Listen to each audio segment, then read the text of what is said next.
Hello, everyone, and welcome to the Shared Hearth, which is Open Hearth Gaming's open gaming window. It's basically our annual mini convention. My name is Mike. My pronouns are he, him, and I will be the referee for a session of Relay Watch.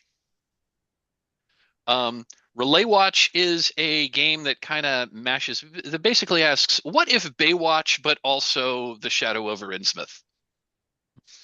In this game, the player characters will be lifeguards who are both saving people from rogue waves and rip currents and boating accidents, and also sea monsters and cultists and like weird monsters that come out of the deep. Um, it's a mashup of Call of Cthulhu and Baywatch. A little bit about myself. I've been playing tabletop role-playing gaming games for a very long time. Started as a wee lad back in the early 80s, and I kind of never stopped. I played a lot of D&D in the 80s. I played a lot of GURPS and Call of Cthulhu in the 90s. I played a lot of Amber Diceless role-playing and D&D 3rd edition in the aughts. And into the teens, I switched over to Pathfinder until I felt like I was kind of buried by the weight, both metaphorically and physically, of like all the damn Pathfinder books. Um, Burned out completely because I was a forever GM. Took a break and then got back into it. Got back into role playing in like 2016 when an acquaintance asked me to join this, asked me to join a new group that was playing this little hippie indie game called Dungeon World. That opened my Hmm. brain to a whole new way of playing role-playing games, and I've been swimming in the deep end of the story game pool ever since. These days, I mostly play story games of all sorts. A lot of Powered by the Apocalypse, a lot of Forge in the Dark, a lot of Trophy, a lot of other games like this one. I also have a toe in the OSR community. Um, I joined Shared Hearth under its previous incarnation back in 2017. Um, yeah, I've been playing off and on with them pretty regularly. This year my presence at Shared Hearth has been at Open Hearth has been a little less than it has in the past. 'Cause I've gotten involved with a few other role playing gaming communities, which have kind of taken my time away. But I'm hoping in looking forward to next year. I'm hoping to get more involved in Open Hearth because it's a great community. I've learned a lot. It's really improved me as a gamer, both as a GM and as a player. And I've met a whole lot of really interesting people through that group. So plugging open hearth gaming. Okay, I've talked a lot. Let's go around the table and if you could introduce yourself and let me know your name, your pronouns, and your history with Shared Hearth. Let's go clockwise around as I have you on my gallery view. So Steph, you would be next. I'm Steph, she, her, they, them. It really doesn't matter to me. And I've been part of the Hearth group for like half a year. This is technically my second game. The first one was yesterday. So I'm still like I've been following the group, but this is the first time I've been playing with this group. Um, Beach. As an older person, I'm not into getting away from the cold waves. So, although I am in California, I'm actually in the San Francisco Bay Area. So, it's actually pretty cold waters here. Um, so, beach combing is what I love doing. And I actually only live like 40 minutes away from the beach. It's really amazing. I'm close to Monterey and Santa Cruz. Yeah, Fantastic.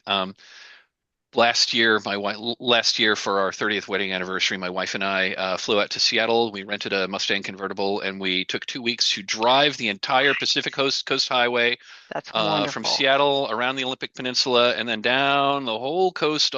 We took, California one all the way down to San Diego. And oh my God, was that amazing. That's really Um, cool. Regarding beaches, I forgot to say that. Yes, and please also let me know your experience with beaches. I forgot to mention that myself. I grew up in New England, like about a 40-minute drive from the coast of New Hampshire, and like California, the water off the like when you get north of Cape Cod, the water in New England is very cold. Hmm. Like late August, the temperature might get up to 68 degrees maybe if you're lucky. Yeah, the water's very cold. So, but yeah, my family loved the beach, so we spent a lot of time on the beach in the summer. And I would go swimming, even though you can kind of only go in, swim around for like 15, 20 minutes before you start Hmm. shivering. Wetsuits, what are those? Right. Cool. Thank you, Steph. Glad to have you. Dominik, would you please say hello? Hi, yeah, I'm Dominik here, and I've been with the Hearth since January of 24. I have played quite a bit, run even more. This is my second shared Hearth, and my to play game for today. And as a Berliner, I don't have that much connection with the beach. We are a Mhm. river and a swamp people. Um, but way back when I was a kid, before I started role playing games, we used to go up to the Baltic. But I might have suppressed the memories because of all the shady cults. But maybe it was just boring. I'm not sure. Awesome. Yeah, I live 300 miles inland these days, so I don't get to the beach all that often. Although we do have a very large lake in the city I live in, so which I can actually see at least in the winter when the leaves are off the trees. I can see from my kitchen window. But it's about 3 miles. It's about 2 miles from my house. Anyway, which has beaches, but it's not the same. Cool. Welcome, Peter. Would you please introduce yourself? Hi, I'm completely new to Open Hearth and all this kind of stuff. I Welcome. looked at this for a long time of being, this seems like a really interesting group. But, I don't know if guys ever been down in England as far as Exeter, but it's not close to anywhere. So getting the chance Can to confirm, actually yeah. play, yeah, yeah, just getting chances to play role playing games with other people is a treat. So I'm hoping to be able to have this be the start of many games in the future. I'm still trying to learn how to DM myself. I'm just starting to get over myself a little bit. So we're working progress. Uh, Beach stuff. I don't know. I think it's probably been primed by this game. The only thing I can think of beach wise is washed up sea monsters, which are the only ways that you ever find out about them. Which has never happened to me, but perhaps one day it will. One can hope, I guess. Cool. Yeah, I've never been to that part of I've only been to the UK twice. Both times were mostly pretty London centric, although the first time I was there, we did take the train up to Salisbury so we could see Stonehenge. Um, Cornwall is near me and is very beachy. Mm. awesome. Welcome. Glad to have you. Hope we give you a good experience. And I my experience with Open Hearth is everybody's like it's a really great group to play with. So I'm hoping you'll have a good time. Uh, Thank you. and Guy, would you please introduce yourself? Am I pronouncing that correctly? Yeah. Hi, yeah, I'm Guy. I have been with my pronouns are he, him. I have been on Open Hearth for about 3 or 4 years, but a very infrequent sort of player and ref there. Outside of this, if you'll excuse me, a shameless plug. I blog about one-shot RPGs at Burn After Running and have an actual play channel called Unconventional GMs where we do one-shots in 2 hours or less. Check it out. I'm sure Michael put a link in the video. Actually, Absolutely. that's what we do, isn't it? I'm still Absolutely. getting used to it myself. And they are very good Oh. if you excuse the little testimonial. Thank you. Oh, Yes. wait, Don't take my word for it. this feels like I've been set up here, but I'm going to subscribe immediately. This is my first shared Hearth though. I think the weekend has always fallen when there's other conventions or other events and stuff, and I do quite a lot of gaming outside of it as well. I think I can agree with Dominik in that I'm in West Yorkshire, in the sort of north of England in the UK here, and we are very much not a beach people. We are a windswept moors people up here. I think the nearest sort of beach to me is probably Whitby, as in Dracula.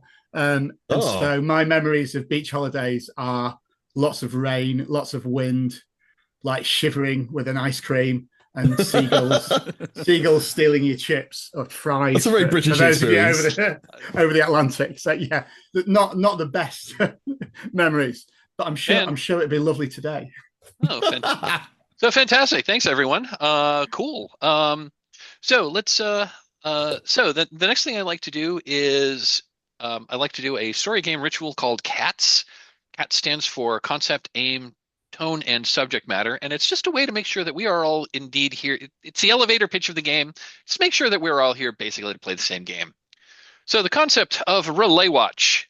This is a game about a group of lifeguards who work at the beach in Sunset Hill, in the fictional town of Sunset Hills, California. These lifeguards protect swimmers from rogue waves, riptides, boating accidents, and also defend the city from elder gods, eldritch monsters, and cultists. Basically, it's Baywatch meets the Call of Cthulhu. The aim of this game, so player characters are lifeguards who patrol the beaches. This game will switch from mundane rescues to more to fighting the monsters and the weird supernatural entities. So, and it's like the TV series Baywatch. This game is pretty melodramatic. I'm going for a this is kind of like action comedy horror, which brings us to tone. Like I said, it's melodramatic action comedy horror. Basically, if for those of you who've seen the TV series Baywatch, which was really popular in the 90s, there was a brief spin-off series called Baywatch Nights, where the lifeguards went and when the lifeguards started like a private detective agency, which was terrible. Nobody watched it, and so they changed the premise for the second season, where they weren't private detectives. They were paranormal investigators.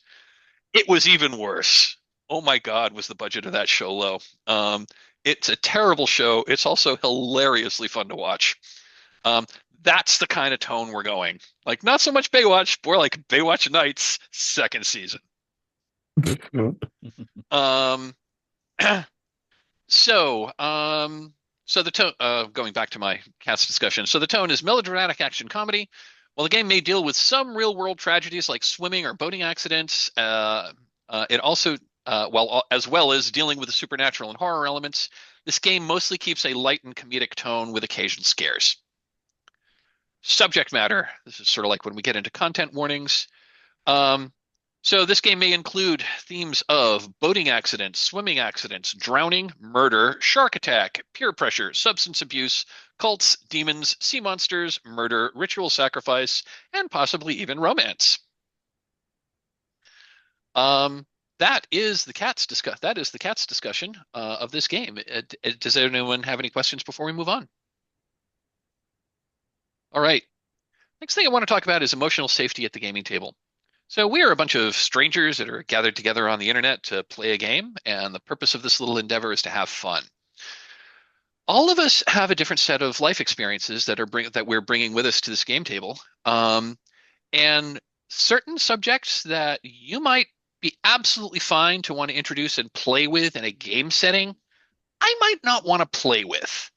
So we're going to be using a set of 4 nested safety tools that allow us to put some bounds around what we want to play with versus what we don't want to play with. Because each of us individually is more important than this game we're playing. So we're using a set of 4 safety tools. The first and most basic is called Open Door. This is about your own personal physical comfort. The open door is pretty simple. It just means we are all free to come and go from this game as we please. If you need to take a break, if you need to get a drink of water, if you need to if someone comes knocking, you need to answer the door to sign for a package.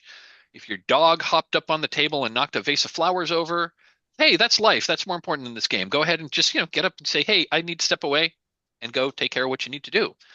If something happens in the game that's making you that's making you feel like bad, but in a good way, or making you feel uneasy in a good way, and you need to step out to process a little bit and want to come back, absolutely fine. Please just say, hey, I need to step out. I'll be back in a moment. If you find that this game is not to your liking, it just isn't your cup of tea, it isn't what you thought it was going to be, and you're not having a great time, you are absolutely empowered to say, hey, folks, I'm not having a great time here. I'm gonna step out of the game. In which case, our reaction will be, cool, sorry this game wasn't to your liking. I hope we can play something that's more to your liking again in the future. No harm, no foul if you decide that this game isn't for you. We are all free to come and go from this game as you please. I would only ask, if you do decide to leave and not come back, please tell us that you're not coming back. Also, anyone can call a break at any time. That's the open door. Any questions on that? Okay. The Oh, sorry. next, No, this can maybe just because it sort of relates to that kind of stuff.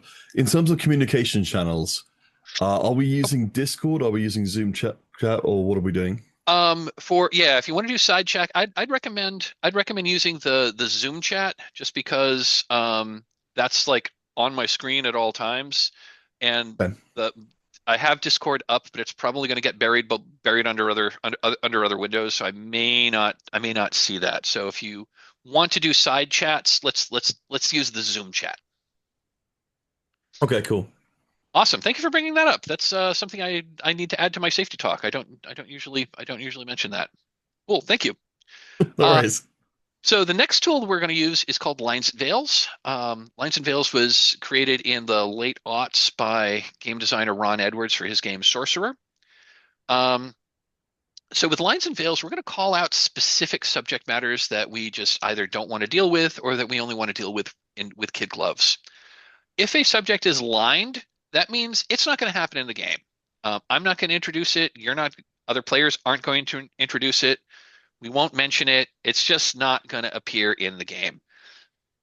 If I were running a prepared adventure and that subject matter was in there, I would do my best to write around it. I am actually using the adventure we're going to be playing is actually one of the sample adventures that's in the Relay Watch core rulebook, but it's really fun. I don't think it's going to deal with any lines and veils. Anyway, so if the subject is lined, it's not going to happen.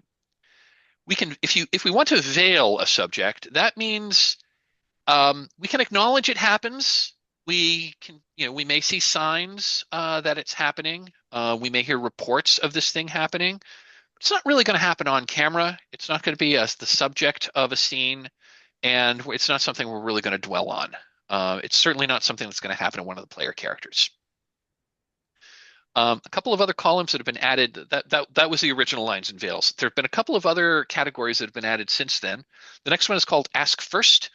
That means you might be okay with the subject matter under some circumstances and not okay with it under other circumstances. So if we've got a subject that has an Ask First marked, before we introduce anything around that, we're going to pause the game, step out of character, just have a little discussion to say, hey, is it okay to do it, to introduce this in this context? To which we say yes, and which if the answer is yes, cool, we'll move forward. If the answer is no, okay, we'll do something else instead. There is an interested line. If there's a particular subject that you are interested in exploring in the game, you can click that, and I'll do my best to bring that up. And finally, there is an inherent column. Inherent means that this subject matter is text of the game and or scenario we're playing, and it's very hard it's very hard, if not impossible, to line an inherent subject. Even veiling it might be a little difficult if we need to veil more than one inherent things. I'll just say right now, in this game, I only really have two things that are marked as inherent that are sometimes lined or veiled, and that is drowning. Your lifeguards, you're probably going to be rescuing people who are getting into trouble in the water, and drowning is a risk. Harm to innocent bystanders is one, and again, you're rescuers that are probably that may well be pulling innocent people out of peril. So those are two things that are inherent that are on the standard lines and veils list. Those are really the only two ones. So I'm going to pause the recording right now so we can talk if we want to talk about lines and veils. We don't need a public record of that. Really? Yeah. Yeah, there is a random character creator. It's in the book, and I just kind of copy that over into the character keeper. All right, we have established a set of lines and veils that we are going to be playing with. The next safety tool that we're going to be playing with is called the X card. You can use the X card to pause the game anytime that the game makes you feel uncomfortable in a bad way. So anything that happens in the game that you think might be off tone or is you just don't like it, or if you think you think the game and our enthusiasm is approaching a line or a veil, you can invoke the X card. That just means we're going to pause the game and have an out of character discussion about what we need to change. You can X card anything. If I've introduced a character if I introduced an NPC that was the same name as the bully that used to beat you up when you were in elementary school, hey, we'll just and you absolutely hate that name, hey, X card that. We'll just call him something else. This character doesn't exist, and they don't really care what we call them. If someone introduces a plot element that you feel is completely off tone or sending the story in a direction that you're not interested in going in, X card. We'll talk about it. You can also use the X card if something is happening at the table level. So if another player is regularly mispronouncing your name, or misgendering you, or is talking over you, or is telling you how to play your character, X card. I will do my best as GM to prevent that kind of player behavior, but if I'm not cognizant of it and you are, please X card. We'll just have a table discussion about that. One other thing I like to say about the X card, if there was an element that introduced you didn't like all that much, but just like, yeah, I'll just let it slide. It won't be here for long. Then it comes up again. It is absolutely okay to X card an element that had previously been introduced. And we'll just move on from there. So just because something was introduced and you're like, I don't know, maybe okay, I'll let it slide. And it happens again, and you still don't like it, X card it. We'll adjust as needed. So X card pauses the game. We're going to be using sort of an informal version of a tool called script change to figure out what to do once we have paused the game. So with script change, that's how we can, that's how we're editing the script, editing the story like after the fact. So we could we could conceivably rewind the scene and replay it out without the problematic element. We could simply we're just going to cut here and jump to the next scene. We could just fade to black here. We'll just cut, hard frame a new scene. We'll just figure it out. We'll just figure it out in play. The actual script change tool is quite a bit more formal than that. It's a good tool, but I find it's often a little overkill for the kinds of games I tend to play. So apologies to the author of script change. I'm using the phrase script change, even though we're not actually using the formal tool, but I think we're at the gist of it. Any questions on safety tools? Okay. This isn't exactly a safety tool, but this is the right time to talk about it. If something happens to me and I'm gone for more than 10 minutes, assume something has happened and just the game is over and like take the rest of your day back. Like if I suddenly cut out and I don't respond to texts, or I look concernedly to my left, take my headphones off, and step off camera without saying anything, and I don't come back. If I'm gone for 10 minutes, assume something has happened. I will do my best to send a communication, probably through Discord, let you know what's going on. But I wish I could say I've never had to invoke that, but every once in a while, we get a power failure, or I lose internet, or like a fire alarm goes off in the house or something like that I have to deal with. So hopefully it won't happen. Doesn't happen very often. Does once in a blue moon. Sure. Okay. I think that concludes the whole safety thing. Okay, let's talk a little bit about the rules of the game. So this game uses the Tricube's Tales game engine, which I had not heard of before I bought this game, but there are dozens of games that use this very cool rules light engine. This uses six-sided dice, a small six-sided dice pool. You'll be assembling when you do something risky and failure has consequence. You'll be assembling a pool of 1, 2, or 3 dice. Depending on what you're trying to do, I will set a difficulty number. In order to succeed, you need to roll equal to or over that number on 1 or more dice. Generally, so an easy is a 4. So if something is easy, that's a 4. If something is hard, that you're going to need to get a 5. And if I say something is difficult, you need to get a 6. There's also some mechanics that you can use to lower or raise the difficulty. We have a thing called the luck mechanic. So basically, you're going to get up to 3 dice. You get 1 die for trying. You get a second die if so. Characters have 3 attributes, and you pick your good one. If your good attribute is coming into play, you get a second die. And third, your character has a role to play. So if your role comes into play, you get a third die. You have a luck score, and you can spend luck to invoke a perk. That's like a special ability that you may have. So spend 1 luck point to invoke a perk, and that lowers the difficulty by 1 tier. So if it was easy, you can invoke a perk. That means you only need a 3 to succeed. If it was difficult and you needed a 6 and you invoke your perk, you only need a 5 to succeed. If you roll your dice and all dice comes up ones, all your dice come up as a 1, that's a critical failure, and I have liberty to go hard against you. So you have a luck score. You can spend 1 luck to make a challenge easier. Additionally, you could spend a luck to invoke one of your perks. So you can use that to make a challenge easier. You can use it to help an ally. So if you're helping someone else and you're invoking your perk to help someone else's roll, that lowers their difficulty by 1. Okay. Multiple people can help.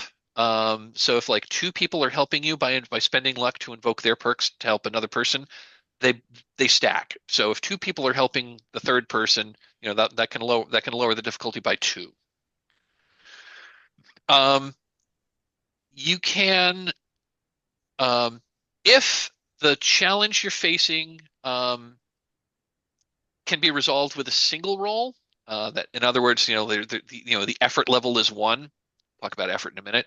You can spend a luck point to just say how your perk helps you overcome the challenge without a die roll. Okay. And finally, you can spend a luck point at any time to briefly take narrative control, to introduce story elements, to find a clue, to just do something cool. That's at the GM's discretion. But if your perk would help you do something cool that you wouldn't normally be able to do, spend a luck point and you can do it. So you can recover luck by if you get a chance to rest for a while, your luck will come back. You can also invoke your quirk. Your quirk makes life a little more difficult for you. So at any time, you can invoke your quirk to make the difficulty of your roll 1 harder. You automatically get a luck point. You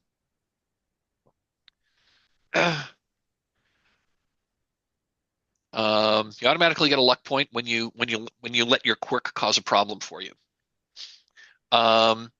Additionally, everyone has the universal quirk called slow motion. So when you invoke slow motion, the camera, you have narrative control on how everything slows down. The camera zooms in on you. You look amazing. You gain focus, but it does increase the difficulty of what you're trying to do by 1.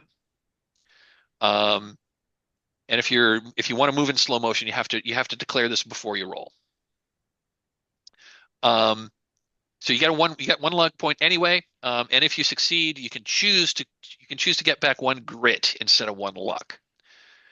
Grit is basically your hit points. I'm going to make you spend a grit when you fail a major challenge, when you'd be wounded, emotionally shaken, or otherwise take you out of the action. The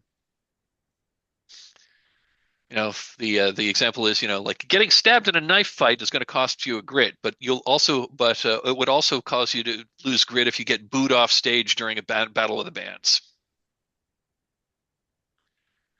If you get to 0 grit, you're out of the scene in some way. Whatever makes the most sense narratively. If it's time, unless you decide that it is time for your character to retire, you're going to come back in another scene at full grit. And there's ways to recover grit, and we'll talk about that. We'll talk about that once grit comes into play. This game has an advancement track. This is a one shot, so we're not going to need to worry about that. I threw a lot of info at you. That's basically the rules of the game. It'll make more sense once we actually start play. Let's go ahead and create some characters. Well, it looks like folks have already started. So basically, you pick a name and your pronouns. There's a list of roles that you can choose. And when you pick a role, it should autofill a description. You then choose your key stat, and your three stats are agile, brawny, and crafty. And that's pretty much what they say on the tin. Agile is you use agile if what you're using is to deal with like manual dexterity or quickness of action, or like acrobatics, if you need to move quickly or deftly, it's going to be agile. Brawny is physical strength. If you're throwing your back into it,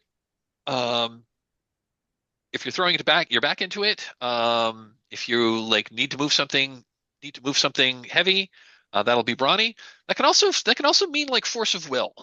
Force of will is going to generally be brawny. So if you need to resist a compulsion, that might be a brawny check.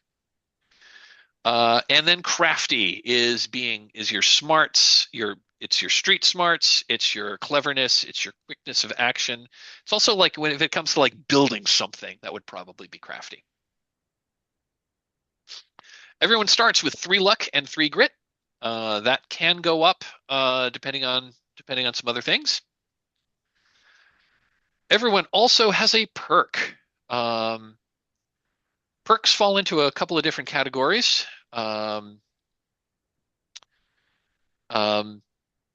can have like a perk might be an item you have. Perk might be like allies or friends that you have. It might be an innate ability. It might be special training, or since this is a supernatural game, it could be like, special supernatural powers. By the way, there is a random character generator, which is on the last tab. So if you want to just roll some dice and figure things out, you could do that way. And finally, there are quirks, and quirks are just things that are about you that might make your life a little more difficult. They run the gamut from things like allergic, something regularly makes you sneeze. Like there's a quirk called loud. The description is, "Hey guys, why are we whispering?" If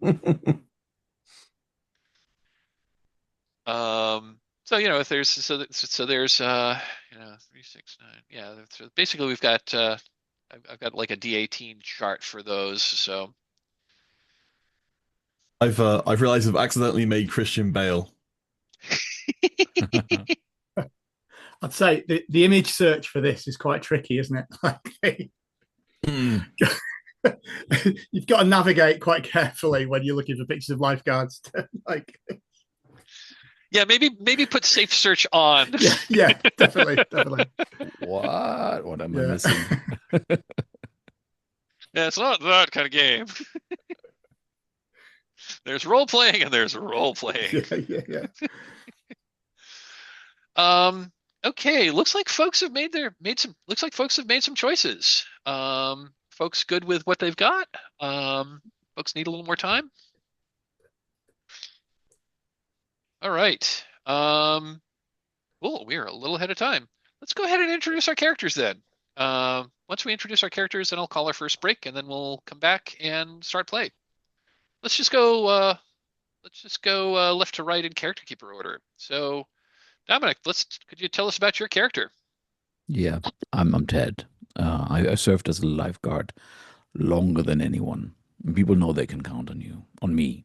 That is, I'm a hero. I'm a legend. But I might have to prove that I've still got it. And honestly, I'm afraid of that. But I do drive a snazzy speedboat. Speedboat. Yeah. Excellent. And what's your key stat? Brawny. Ronnie. Okay, cool. Steph, would you introduce us to your character? I'm Jan Jameson, and I know that I look young and everything, but I can totally do this. And just as long as I don't have to like mess up my hair at all. And just so you guys know, sometimes I get like these senses, like I think something's gonna go wrong at times, even if it's just happening at that time. And I know I'm just stating the obvious, but it's just because I didn't tell you earlier. But I'm just saying that I can totally do this. It's not going to be a problem. And if I run into any problems, I'm thinking I've got like Ted and Gavin and Brody. And I'm sure I can get any of you guys to just go and take care of the problem. Oh, you got it, kiddo. Love it. That's fantastic. This is going to be great. Um, Peter, would you please introduce us to your character? Yeah, absolutely. So my name's Gavin Breakwalker. Breakwalker? Former police from the UK with a dark past. Perhaps I left behind me a trail of bodies. Who's to say? That one case that got away from me. I've proven to be too unstable for anything but a position where I look at the sea all day. But fortunately, I've got my I don't know where I can post a. Can I post in here? Let's see. No. Is there a place I can post an image? A secondary Of your image? dog? Yes. Probably. Hold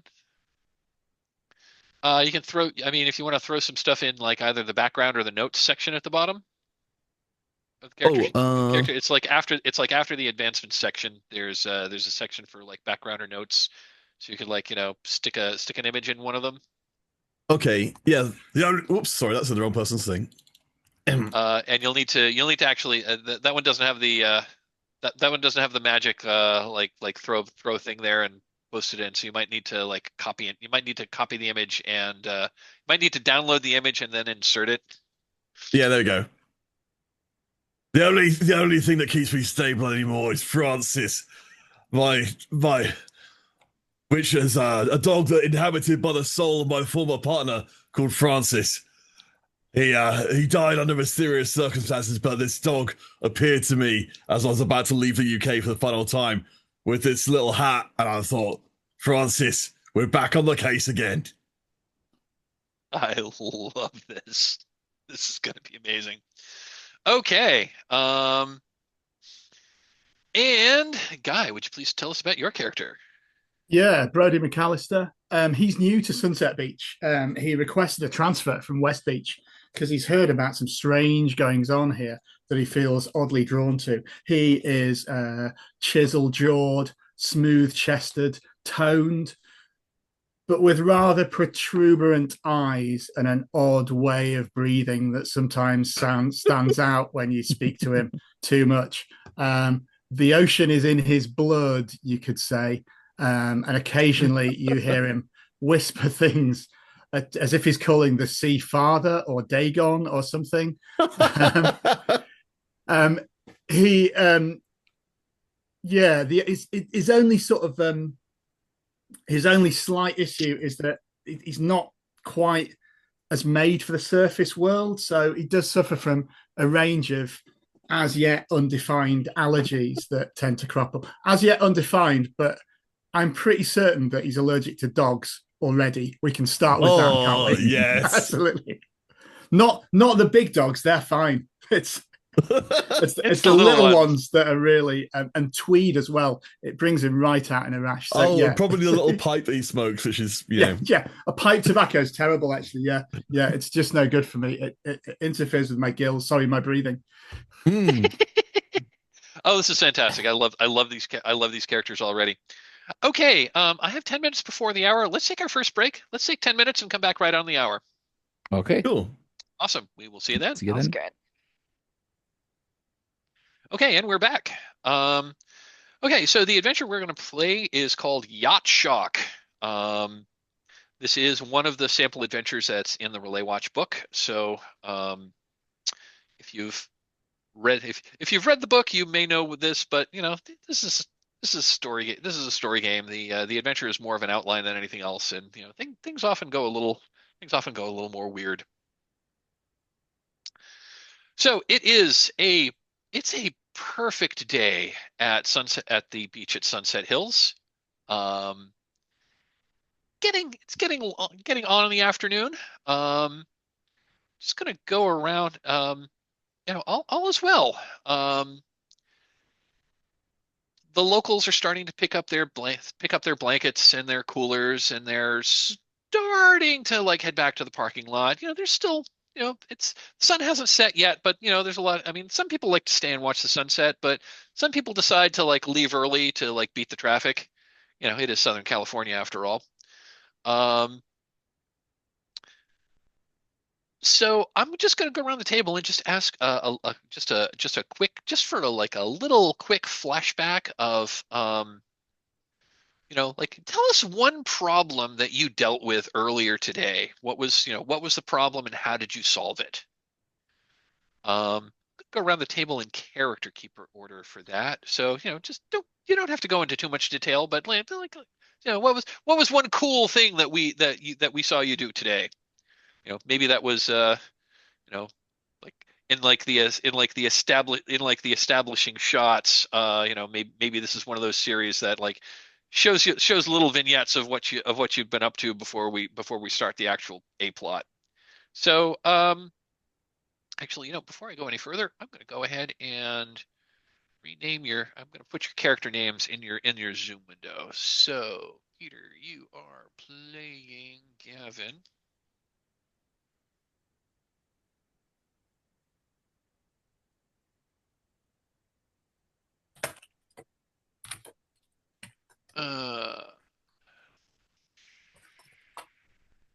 Okay.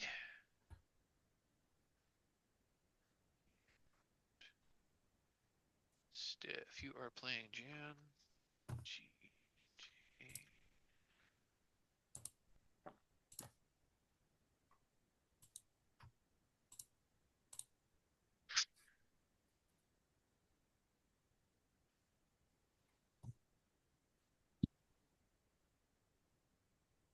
Okay. Do you mind?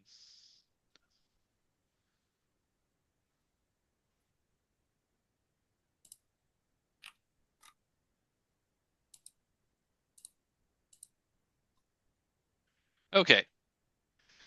Yeah, let's go around the table. Gavin, what have you been up? What was a cool thing? What was a problem that you encountered, and how did you um and how did you oh so coolly solve it?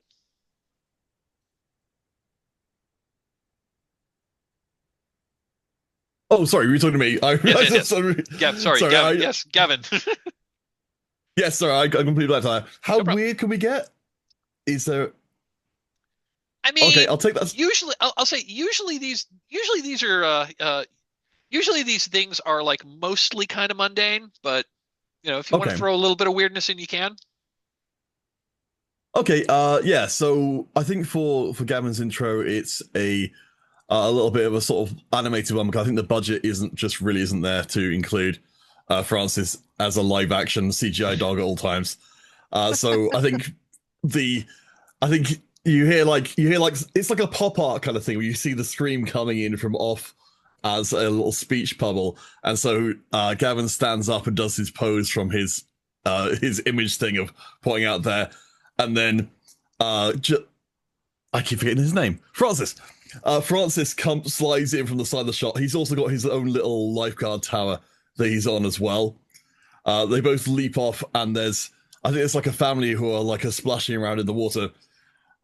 And we get action shots of Gavin and Francis, waiting for, slicing through the water. Thank you for putting that up there. I was just about to do that myself because I keep forgetting. And yeah, and Gavin pulling out like the adults, and Francis pulling out the child of the family. And maybe there's a little tentacle that unwraps from the child's leg as Francis is pulling them out. Another damn squid attack. Love it. Cool. Brody, what was a problem that you encountered and how did you solve it? So we hear the pained shout of a child. It's going to be okay though, as we have a jellyfish sting incident, very Oh, mild. Brody rushes towards them though, and we see these jellyfish in the rock pools that these kids are playing. He says, "Oh, don't worry, I've got some ibuprofen gel that'll help take it off," and gets this sort of clear gel out of an unmarked plastic bag that he carries with him and just wipes it on the kid's leg, and he seems completely fine after that. Then we see him like turn towards the jellyfish and like walk towards it, and we see them very sort of, again, it's going to be really bad stop motion. Sort of they gradually recede into the ocean at him, like glaring at them as they recognize a higher form of life. I love it. That's fantastic. Ted, what was a problem that you encountered and how did you solve it? I'm gonna lean more into the early 90s, late 80s afternoon action TV thing. Like I'm thinking Thunder in Paradise or stuff like that. And so we see Ted sitting in this umpire high chair, scanning the waves, and he looks and he's like, I'll be damned.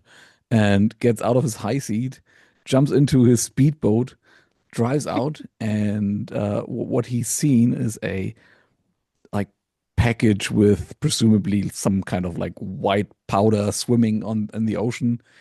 And he's like, "Oh my!" And fishes it out of the ocean. And as it hits the deck of his boat, we see from behind two other speedboats just driving up, and he's like, "Oh," and just floors it. And we see a high-speed chase that is about a minute or two too long to be interesting. Um, where like the people on the boat are shooting at him and he shoots at them, and of course both parties are not even close to hitting anything at any point. And then at some point he just loses them, and yeah, and I think that this is where the scene just cuts without being resolved in any way. I love it. I love it. High speed boat chase with drug runners. Love it. Jan, what was a problem you encountered today and how did you solve it? Yeah, so Jan was basically sitting at a table on the boardwalk. And her back is like basically like the beach is behind her. And she's super focused in the front. And in the back, like if you're kind of looking at the montage, you can see there's like this speedboat that's like going out into the water. You see like one of the lifeguards running to the beach helping a kid. You see like another one running down the beach slow motion with his dog type of thing. And she's just not focused. And she's just looking forward and she's like looking and she's writing on a notebook. And then it pans out and it's like this bodybuilding competition. And she's clearly one of the judges. And she's like, oh my God, number one, for sure, number one. And then we cut the scene. Oh my God, that's amazing. I love that. Okay, I love it. So it is, late afternoon. It's still a couple of hours to sunset, but like I said, like people are starting to leave the beach, presumably to beat the traffic. You know, SoCal, sunset over the beach. It's always beautiful. I've seen it 1,000 times. Still beautiful, but I need to get back, fight this traffic. Beaches are starting to clear out. Um, but that's when that's when you all notice that there is a that's when you notice that a swimmer has gone past there's a swimmer that's gone past like um the marker buoys of like where the swimming area is. So they've swum past the rope. They're like a good, they're a good like, 20, they're a good like, maybe 10 yards past the rope. Um, but you can tell that they're struggling in the water. This is a guy, looks like he's probably, late, like maybe late high school, early college age, the kind of, the kind of swimmer that thinks they're invincible until they, and that thinks they're Hmm. invincible until they run into trouble. Um, what do you do? Oh, we got a live one. Ted says and jumps into the speedboat. Jan yells out, I'm having a vision. Oh my God, I think there's like somebody in trouble. I'll shout to Gavin and be like, Gavin, over there, that part of the ocean is not for humans. We should help them. I'm like, you're right.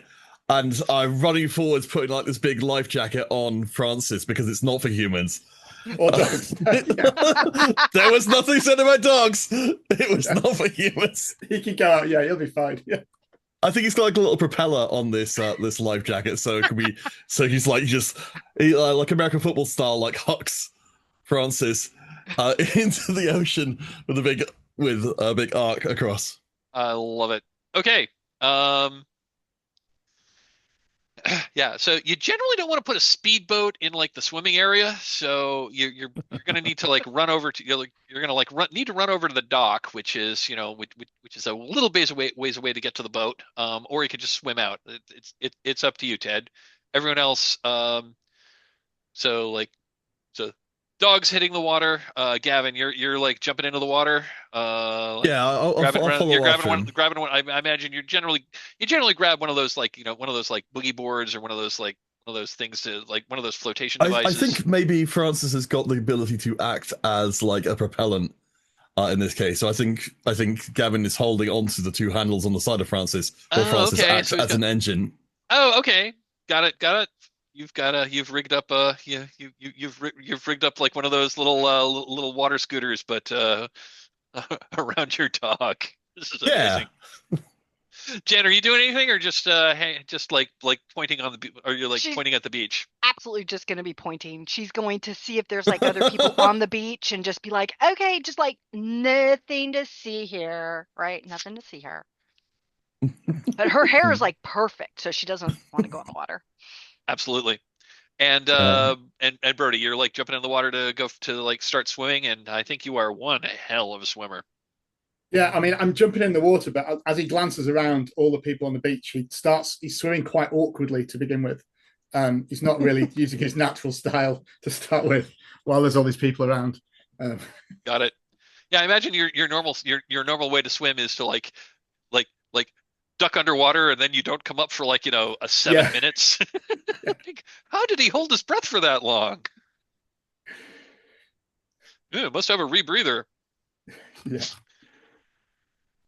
Okay, so I'm gonna say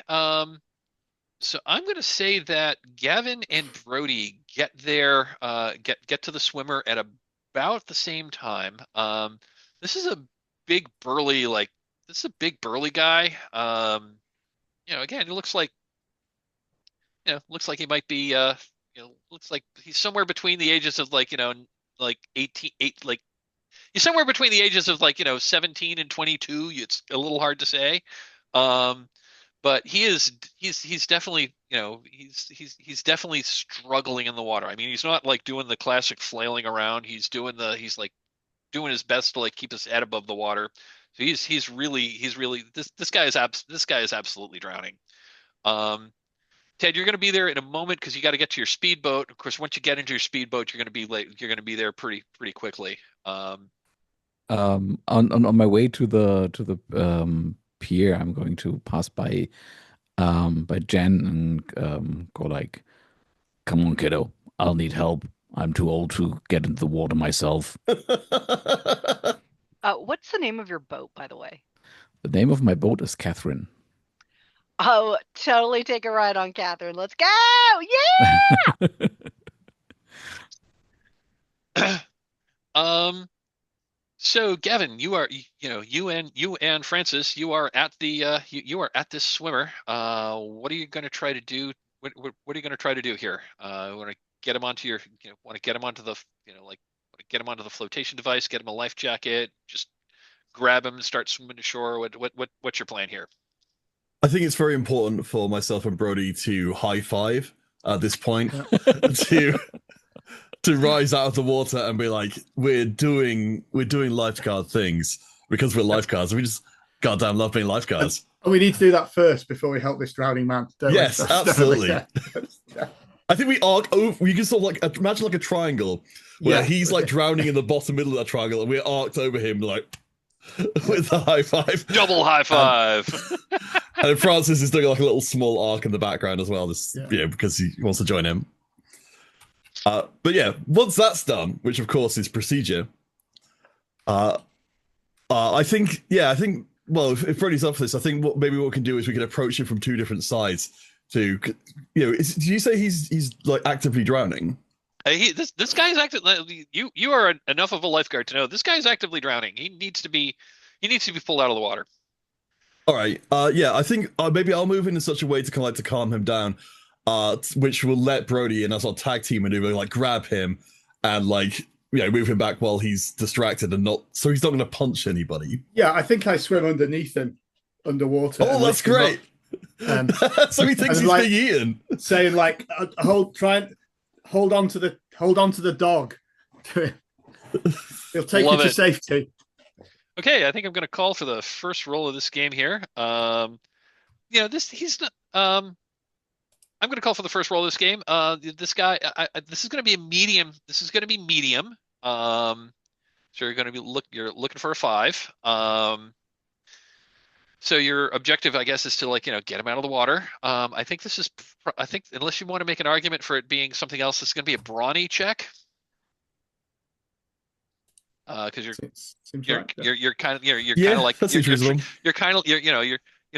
need to use your strength to support this guy, maybe get him onto the either get a life vest around him or get him onto your boogie board flotation device, whatever, and start dragging him toward get him out of the water, get him secured so he can breathe, and then start dragging and then start pulling him to shore. It's going to be a brawny check.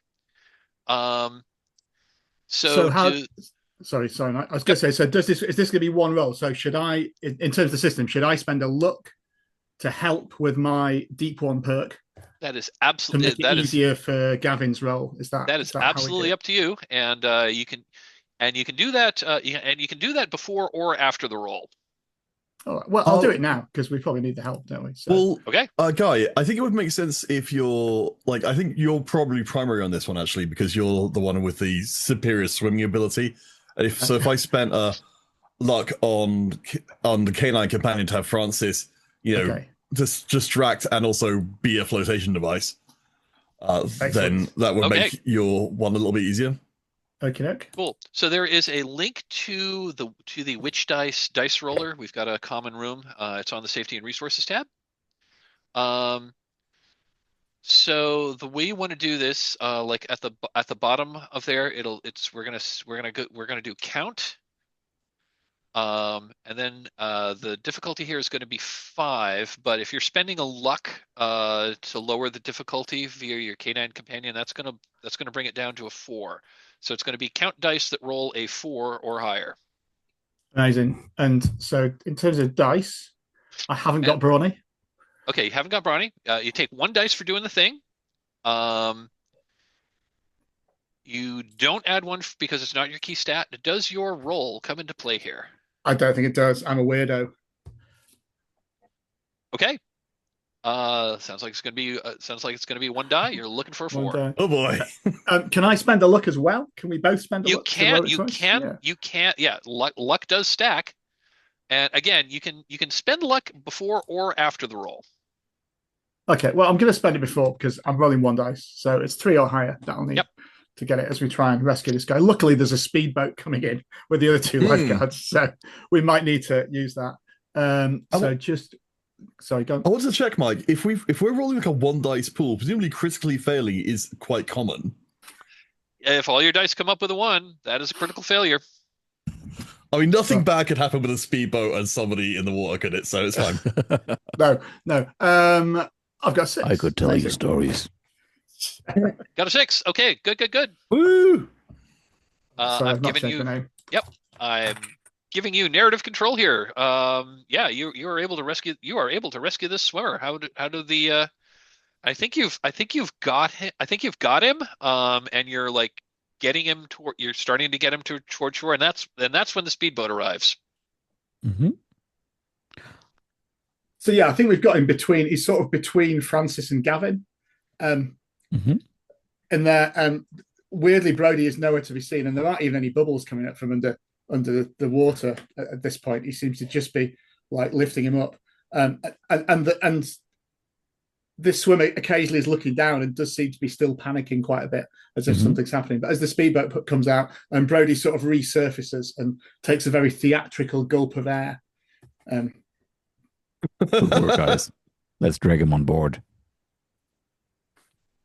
Okay, I don't think we need a die roll to like get him aboard the speedboat. You get back to the dock. I assume you've called for some EMTs to meet you at the dock. And they treat him. He's he's coughing a little bit because he did inhale some water, but yeah, you got to him in time. He's gonna be mostly okay. And I like to do this one just to like get us used to the dice roller. Hmm. So you complete your paperwork for the day. You're completing your paperwork. The sun is setting. The sunset is just particularly spectacular tonight. And I'm going to ask which of you is which of you has a pair of binoculars and is like looking at the horizon. Which I of you mean, would I be think doing always. that? Okay. I think Gavin and Francis with a smaller pair. Definitely. Mhm. I'm curious how a dog is using a pair of binoculars, but It's got, you know, like they have like the puppet arm with like the dog arm on it. That's what's lifting up the binoculars. alrighty then. We've moved into a children's series. Anyway, okay. Yeah. So as you're doing this, you see that there is a let me get to the right adventure here.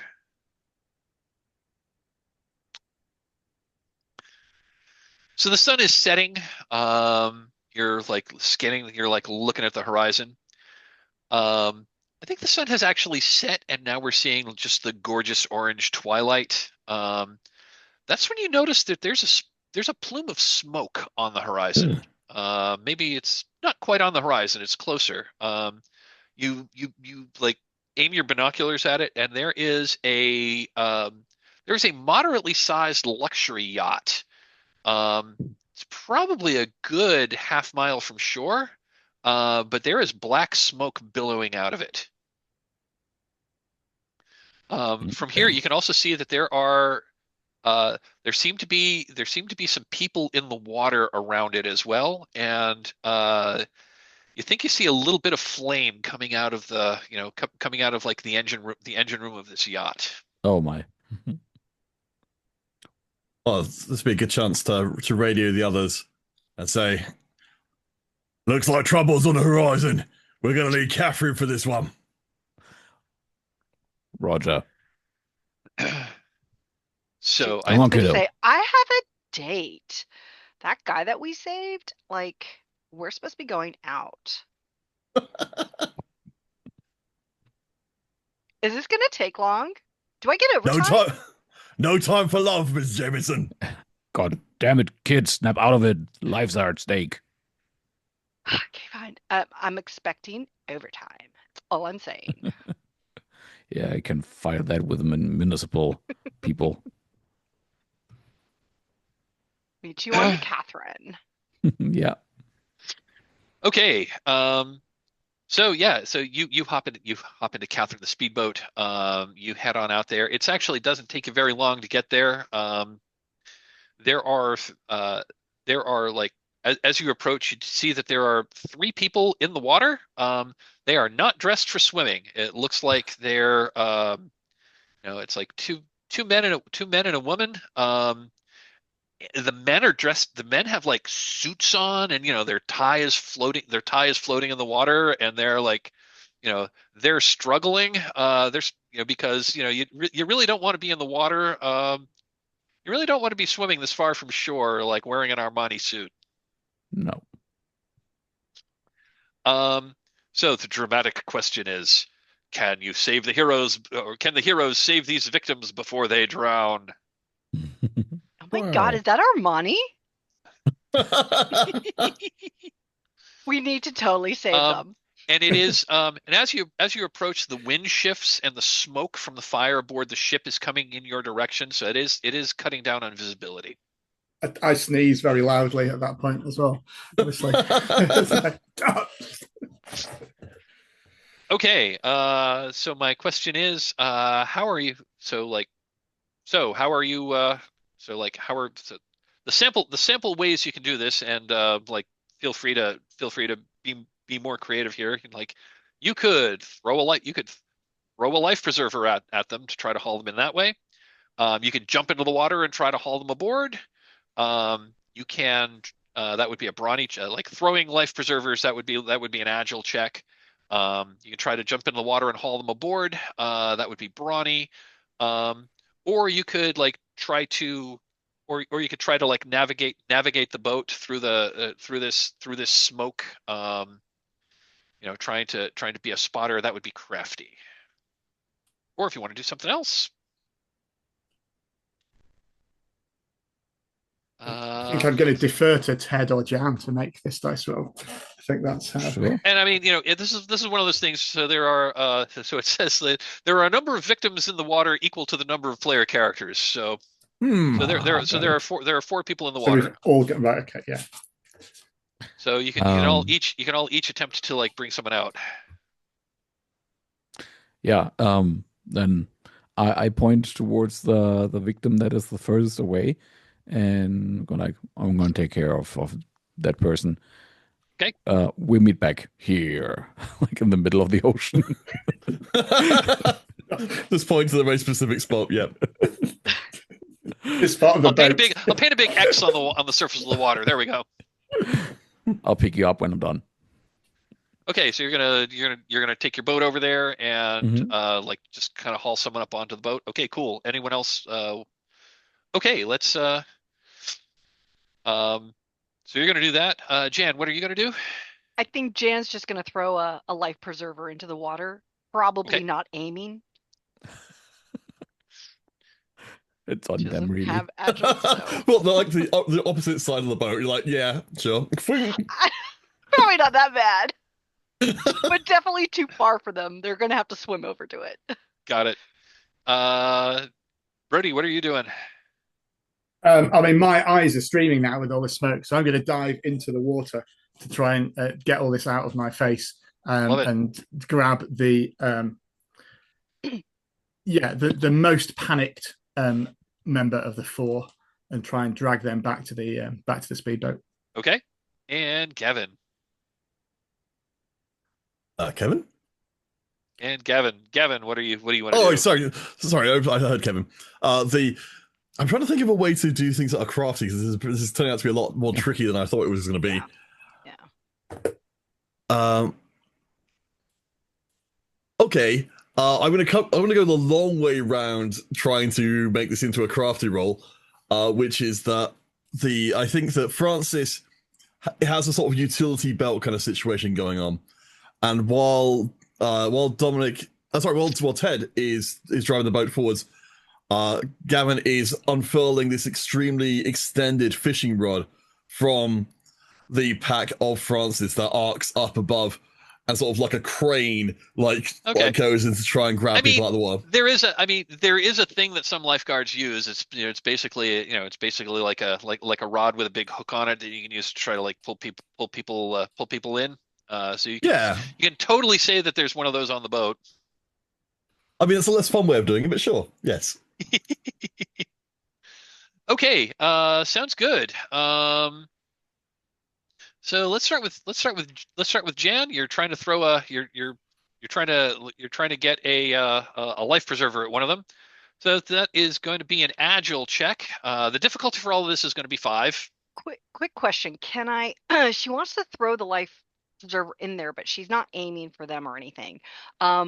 Could I attempt to basically just be like, oh my God, you need to totally swim towards the life preserver. You need to do it faster because I think there's like, oh my God, there's totally like a great white shark around. So you've got to totally swim and use my crafty instead. Oh, okay. So you're going to try to like you're going to try to talk them into you're going to try to scare them into swimming Yes. toward the life preserver. Yes. Hmm. I'm going to say yes, but that's going to be a difficult roll. Okay. I don't know what that means, but so what am I that rolling? means that means a number you're looking for is going to be a 6 instead of a 5. Ooh, okay. Hmm. Because you're making it hard. That's fine. All right, so then I get the one. I'm gonna yeah, I just like that so that approach is that approach is going to be harder because you're trying to invoke That's someone fine. you're trying to invoke someone who's you're trying to use fear to help someone who's panicking in the water. Yes, absolutely. Okay, we'll just stick with it. She's not expecting them to live. So, 1 for crafty. That's one for doing the thing, 1 for crafty. And I'm going to say that this seems like a rookie move, so I think rookie is coming into play here. Okay. Could I spend luck to help? And then like can suddenly move the boat closer? you can if you want. You absolutely you can always do that if you want to. So again, so on the die roller, that's going to be so at the bottom you want to use count. I've got count. And then that's good. And then on the sub menu, that's going to be count dice that roll a 6 or higher, unless someone's spending luck to lower that. So, just because I've never used this before, so I'm actually putting 6 down there. Yep, where it says count dice that roll, like bump that up to 6. And then am I changing the plus to 4? So nope. a D6 nope. 4? No. So like on the D6 hold on. Let me do this. Let me do a like how does it know I'm using 4 dice? Yeah, that's okay. Yeah. Hold on. Let me share my screen. Oh, I think there's a plus at the bottom right of the dice options, maybe? Yeah. That's what I was asking about. So can you see my screen here? Yeah. Okay. So so down here you want to go to count. I've got that. I've count got dice that roll. Count that dice, and so to add dice, click the D6 button, and you can click it 3 times. I got it. Okay. And that'll give you that'll give you 3d6, and then to roll, click the button up there. Okay. And I'm sorry, am I getting 3d6 or am I getting 46? You're getting 3d6. You're getting 1 for doing the thing. You're getting 1 for using your highlighted stat, which is crafty, and you're doing 1 because I think your roll comes into play because this is very much a rookie move. Okay. And then another question. So I clicked 1 too many. So how do I reduce the 4? By clicking with the other mouse button. Yeah. If you. That works. Okay. And I think the difficulty not 5 because the difficulty is 6. If you are that's true. If someone else is spending a luck to help, that's going to reduce the difficulty to 5. Okay. So Ted is like really subtly and with a like visibly annoyed face, like not visible to not visible to Jen, but like to the camera, is like maneuvering the boat closer to the person, like without making a big deal out of it. Okay. So why does it say 1? That it says 1 because you got 1 5. Gotcha. So that is a success. Okay. Nice. Okay.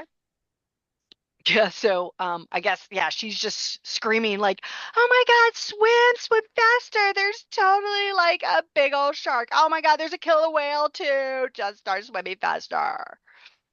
Nice. She's just making it up as she goes. I'm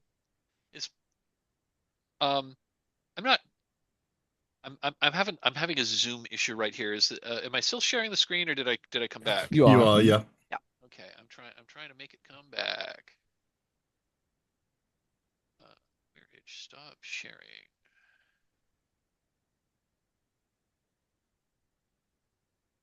Where is the stop sharing button?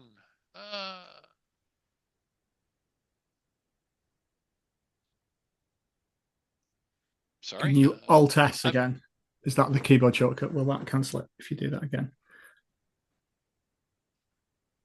I'm sorry. Yeah, Zoom recently changed the user interface, and I'm not used to it. How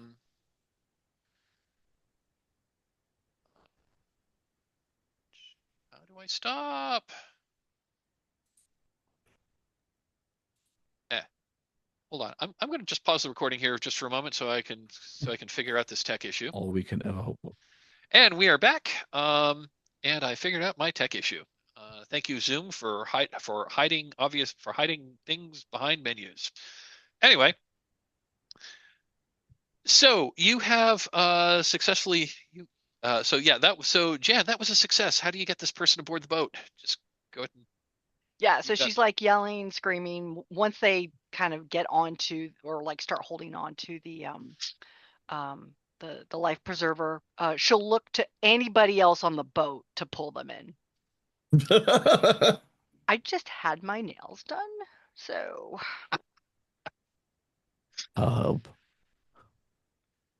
or she'll direct them to like the ladder. Oh yeah, like oh, there's a ladder right there. You know, yeah. I think Francis can sort you out. He'll be fine. Like even if it's comically, unsuitable for him, he'll do his best. Okay, so we got one person aboard the boat. Ted, what are you doing to get someone aboard? You said you were bringing the speedboat around to try to haul someone up.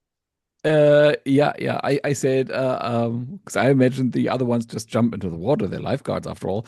I take care of the person who's the farthest away. The person who's farthest away is somebody who, in the process of jumping off the yacht, got their foot caught in a rope, and they're dangling from the side of the yacht. So Ted gets to do a nice early 90s style action scene. Oh, lovely. Love it. So I'm someone's tangled, so they're tangled up in the line. Yeah. So you're getting close to the burning boat. Okay, cool. Yeah, and I say to Jen, hold the boat steady. I'll be back. And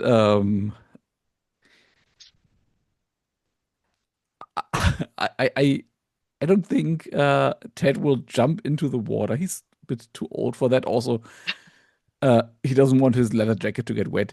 You're wearing a leather jacket. Awesome. So he will just start climbing the side of the boat.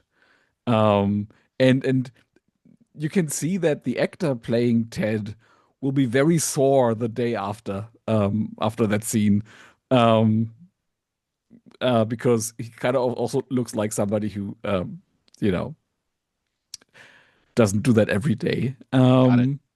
So you're like, so is this the action scene? So you're like jumping from your boat onto the burning boat to like onto the burning boat, and you're like climbing up. You're gonna cut the lines, haul them up, and get them onto your boat. Yeah. And we both fall into the water. No, he falls into the water, and Ted, of course, jumps onto the deck of the boat and then drags him in. Got it. Okay, so this is gonna be this is definitely gonna be brawny, because you're using your physical might to do this awesome thing. It's gonna be a difficulty 5. So over on the die roller, that is going to be so you get it's good. So this is going to be count dice that roll 5 or higher. You're going to get 1d6 for doing the thing. You're going to get 1 for brawny. Is your role as a veteran coming into play? I think so. Absolutely. Yeah. So that's going to be 3. That's going to be 3 dice. We're looking for a 5. Unless you want to spend a luck to like lower that. And again, you can spend your luck after your roll. So I think what I would like to do instead, since I already spent the luck, is use my quirk to recover that luck that I spent. Okay, absolutely. By increasing the difficulty. Absolutely. So your quirk is unlucky. Okay. So I'm thinking that something might go wrong. Either something explodes on the way up, or either me or the guy I'm trying to save get hurt. Something along Love it. those lines. Okay, so you're going to invoke unluck. Okay, so that's going to Mhm. increase the difficulty to 6. Mhm. So let me And count the I'll dice and just roll 6. roll Please 3d6. take back. Please take another. Please add 1 luck, and Mhm. let's roll and see what we get. Mhm. We're looking for 6s. Mhm. Just quickly resetting my 3. luck. Yep. And 6s. And that's 1. Fantastic. Mhm. Yeah, we only needed 1 success here, so Yeah. awesome. Let's So I think it's probably that like he climbs upwards and then on the midway point there's an explosion, something that splatters outwards, and he has to like climb around that suddenly opened hole in the side of the yacht. But he's Ted fucking Duncan, so he can do that, and everything ends well. okay, that's awesome. You get this yeah, you get this and again, it's another guy that's dressed in like a this guy is also he's not so much in a business suit. This guy is wearing like dress slacks, like like like he's wearing like chinos, um, a blue sport coat, and under that he's wearing like a red Hawaiian shirt. Um, so this is like this is like one of those this is like a cool businessman. Yeah, Um, hot but yeah, shirt. Come on, we're out of here. you get him in the speedboat, and then you head back off to like to the other 2 people that are in the Yeah. water. Mhm. Gavin, what are you doing to try to rescue the I think it's the one woman that's in the water. Again, Okay. she's dressed in a she's dressed in a I think she is also dressed in a like she's also dressed in like formal business attire, like probably a skirt. She's in a skirt suit. Okay. Uh, the I'd like to. Okay, this is this is all going to be a bit of a stretch, but the so I think what Gavin is doing is he's on the boat which is moving around and like not really taking account of where he is or what he's trying to do, and he's using the big sort of fishing rod thing to try and reach out to her, and I think the way I'm going to try and work this is that he's doing a really like bad job of being able to hook onto her, and so she starts yelling at him. So I can use the easily provoked part of mine to have Gavin be like screw it and jump into the water to try and go after her, even though it seems like a terrible idea. Okay, so you are invoking your so she's shouting at you like, what kind of a help, what kind of a terrible lifeguard are you? I need help. So if you so yeah, that can invoke your quirk to get you back a luck point. So if you're jumping into the water, I think if you're still trying to use that thing, I think we can still make an argument that you're still trying to be crafty here. That is going to increase the difficulty to a 6. Let's see. So you're getting 1 die for doing the thing. You're getting a die for a crafty. Is your role as a detective coming into play here? Uh, Not directly, I would have imagined. Okay. So we're looking at 2 dice. You're trying to get a 6. All right, cool. I get to find out what the failure system is in this game. Huh. Yep. Okay. So question. So Yes. you said that luck can be used afterwards? Luck can be used afterwards. So if I gave him a luck, he would pass, right? That is true. That is he rolled a 5, needed a 6. So if someone else wants to spend a luck for them, I'll tell give us him a how luck. tell us how your quirk is coming into play there.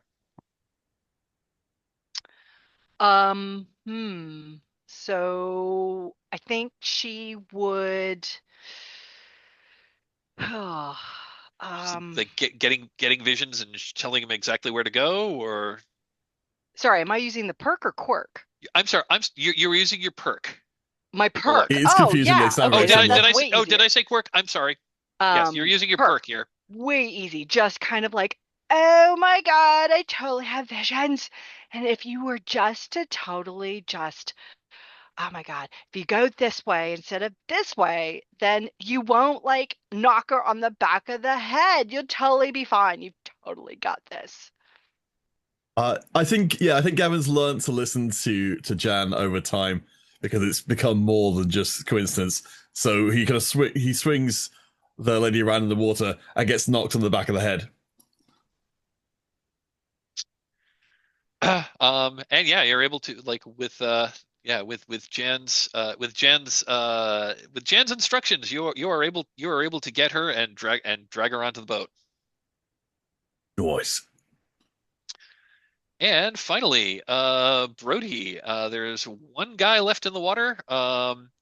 He's definitely struggling because, he's like, again, this guy's wearing a very expensive suit, and he's also trying less to save himself and more trying to save this briefcase that he's carrying.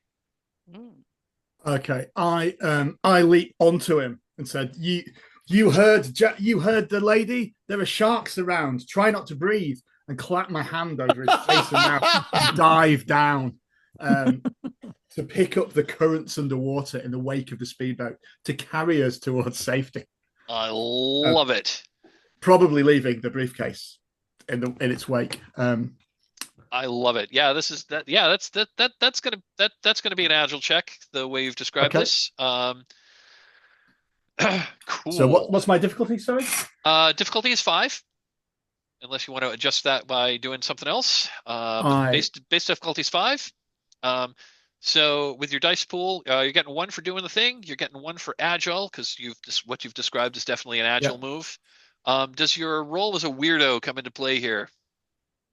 Don't think so, really. It's not. It's weird, but it's not a weirdo thing to do. Okay. So 2 dice need a 5+. I might spend luck to make this work if I need to. But we'll see how the dice work. Okay. Yeah. No. Oh, no. I'm beyond luck here. I told you not to breathe. Bubbles come up as I'm saying it. I told you not to breathe. Stop breathing. Let me just check something from the book real quick here. Shake them violently until they start cooperating. The problem is I should have got them on the speedboat first before I started doing that. Okay, so this isn't a critical failure, but it is bad. You're swimming underwater. You're fine. But you're noticing that this guy's mouth is open and his eyes are bulging, and you can kind of like feel him convulse a little bit because he didn't take a deep breath when you dragged him underwater first. Well, I'm thinking that I still have like oxygen in my lungs. Can I was gonna say, I mean, if you want to say that since you're a deep one, you can literally breathe underwater, you can 100% do that. I think I will panic at that point and try and fill his lungs up with air as I sort of drag him out of the speedboat, maybe, and like injure myself as I do this to try and save him, so that I'm gonna otherwise the surface people won't trust us again. Okay. You're gonna try to like give him mouth-to-mouth resuscitation while you're underwater. Yeah. Excuse me. I think that's going to be either brawny or crafty here. I don't see how this would necessarily be agile. So I'll let you pick one of those. Doesn't matter. So doesn't matter. Oh, it is agile. Okay, got it. Okay. So you're not going to get that. You're going to get 1 for doing the thing, and I think weirdo is going to come into play here. Yeah, it is a bit weird. It's a bit weird. And I think this is going to be I think we're going to be looking for a 5 again. Okay. I'll give this a go. Try and save this guy's life. And so go ahead and tell us how that tell us how this looks and like how you're able to like break the surface and get aboard the boat. So I think we see a sort of looped shot, which we probably get with the speedboat as well when Ted's driving it, of the same footage on a loop of me swimming underwater and panicking a bit with this guy. And the same shot was going down before I just like grab him onto his mouth. It looks like I'm sort of vampiring him or something. And we see a cloud of bubbles emerge. And then we haul ourselves back on the speedboat. He's sort of fine. And I sort of like gasp. Huge like rivers of salt water come out of my mouth, bit of seaweed and stuff. And I'm coughing my guts up as I do this. Love it. Okay, fantastic. So you've got four very wet, like business people, industry, like these. So as you're on the boat, so you got these four people on the boat, and they're like, I don't know what's going on. He threw us off the boat. Like what's gotten into him? And you're able to like calm them down a little bit now that they're here. And so so Ted, when you got close to this yacht to like cut that one person free, you did see the name of the boat is called the White Ship. And is it white? The White Ship. Yes, but is the ship actually white? The ship is actually painted white, yes. Okay. And you've actually heard of this. There was a this is actually the ship. This is actually the luxury yacht owned by a yacht rocker whose heyday was like back in the late 80s, early 90s. It's just kind of like been living on royalties. His name's Eric Zahn. He was like the king of yacht rock. And you still hear his music. You still hear his music on the radio, although he hasn't released anything new in a long time.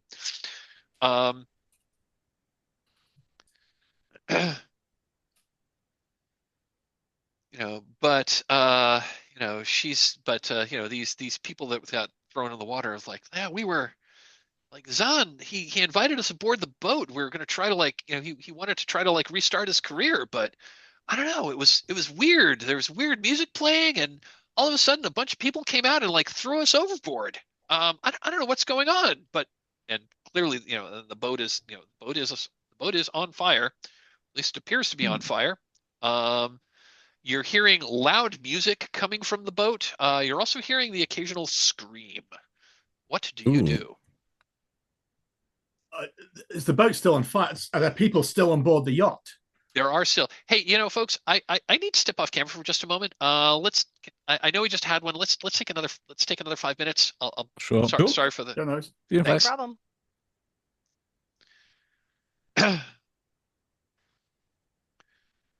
So I think we're going to hard frame the next scene. We are on scene 3. Permission to board denied. So you So with these three like execs on your speedboat, you bring your boat alongside the burning yacht. Are you gonna? I assume you're gonna, if you're gonna board this ship, I think you're gonna like need to like tie your boat to the other one, which is easy to do. There's plenty of there's plenty of we call them like the tying off points sort of things. Yeah, there's plenty of mooring points, so you're able to tie your boat alongside and then climb up a ladder. In fact, there's a what's the capacity? What are we imagining the capacity is in the Catherine now that we've got 4 of us on it?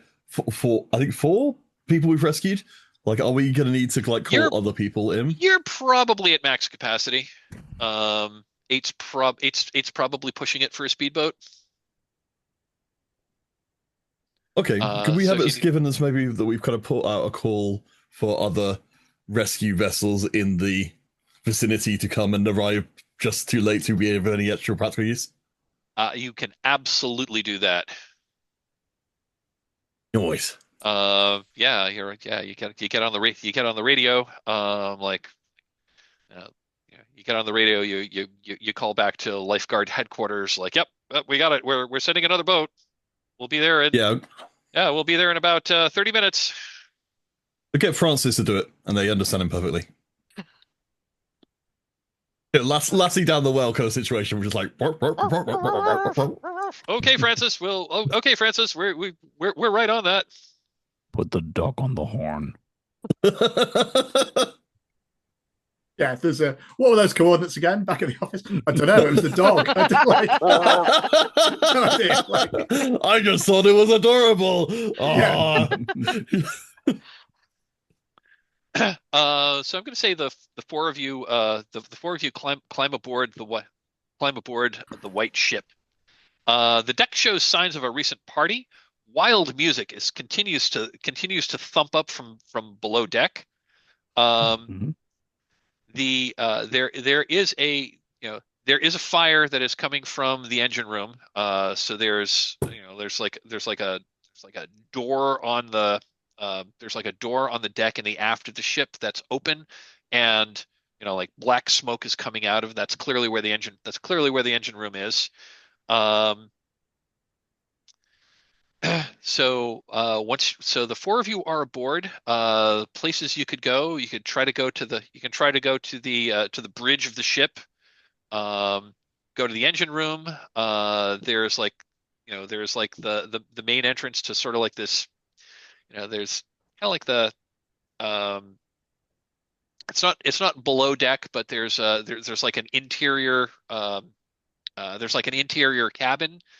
That's probably where like the main party room of this kind of boat is. There's a number of deck chairs that would normally be on there. They've kind of like been pushed to the side and are stacked up.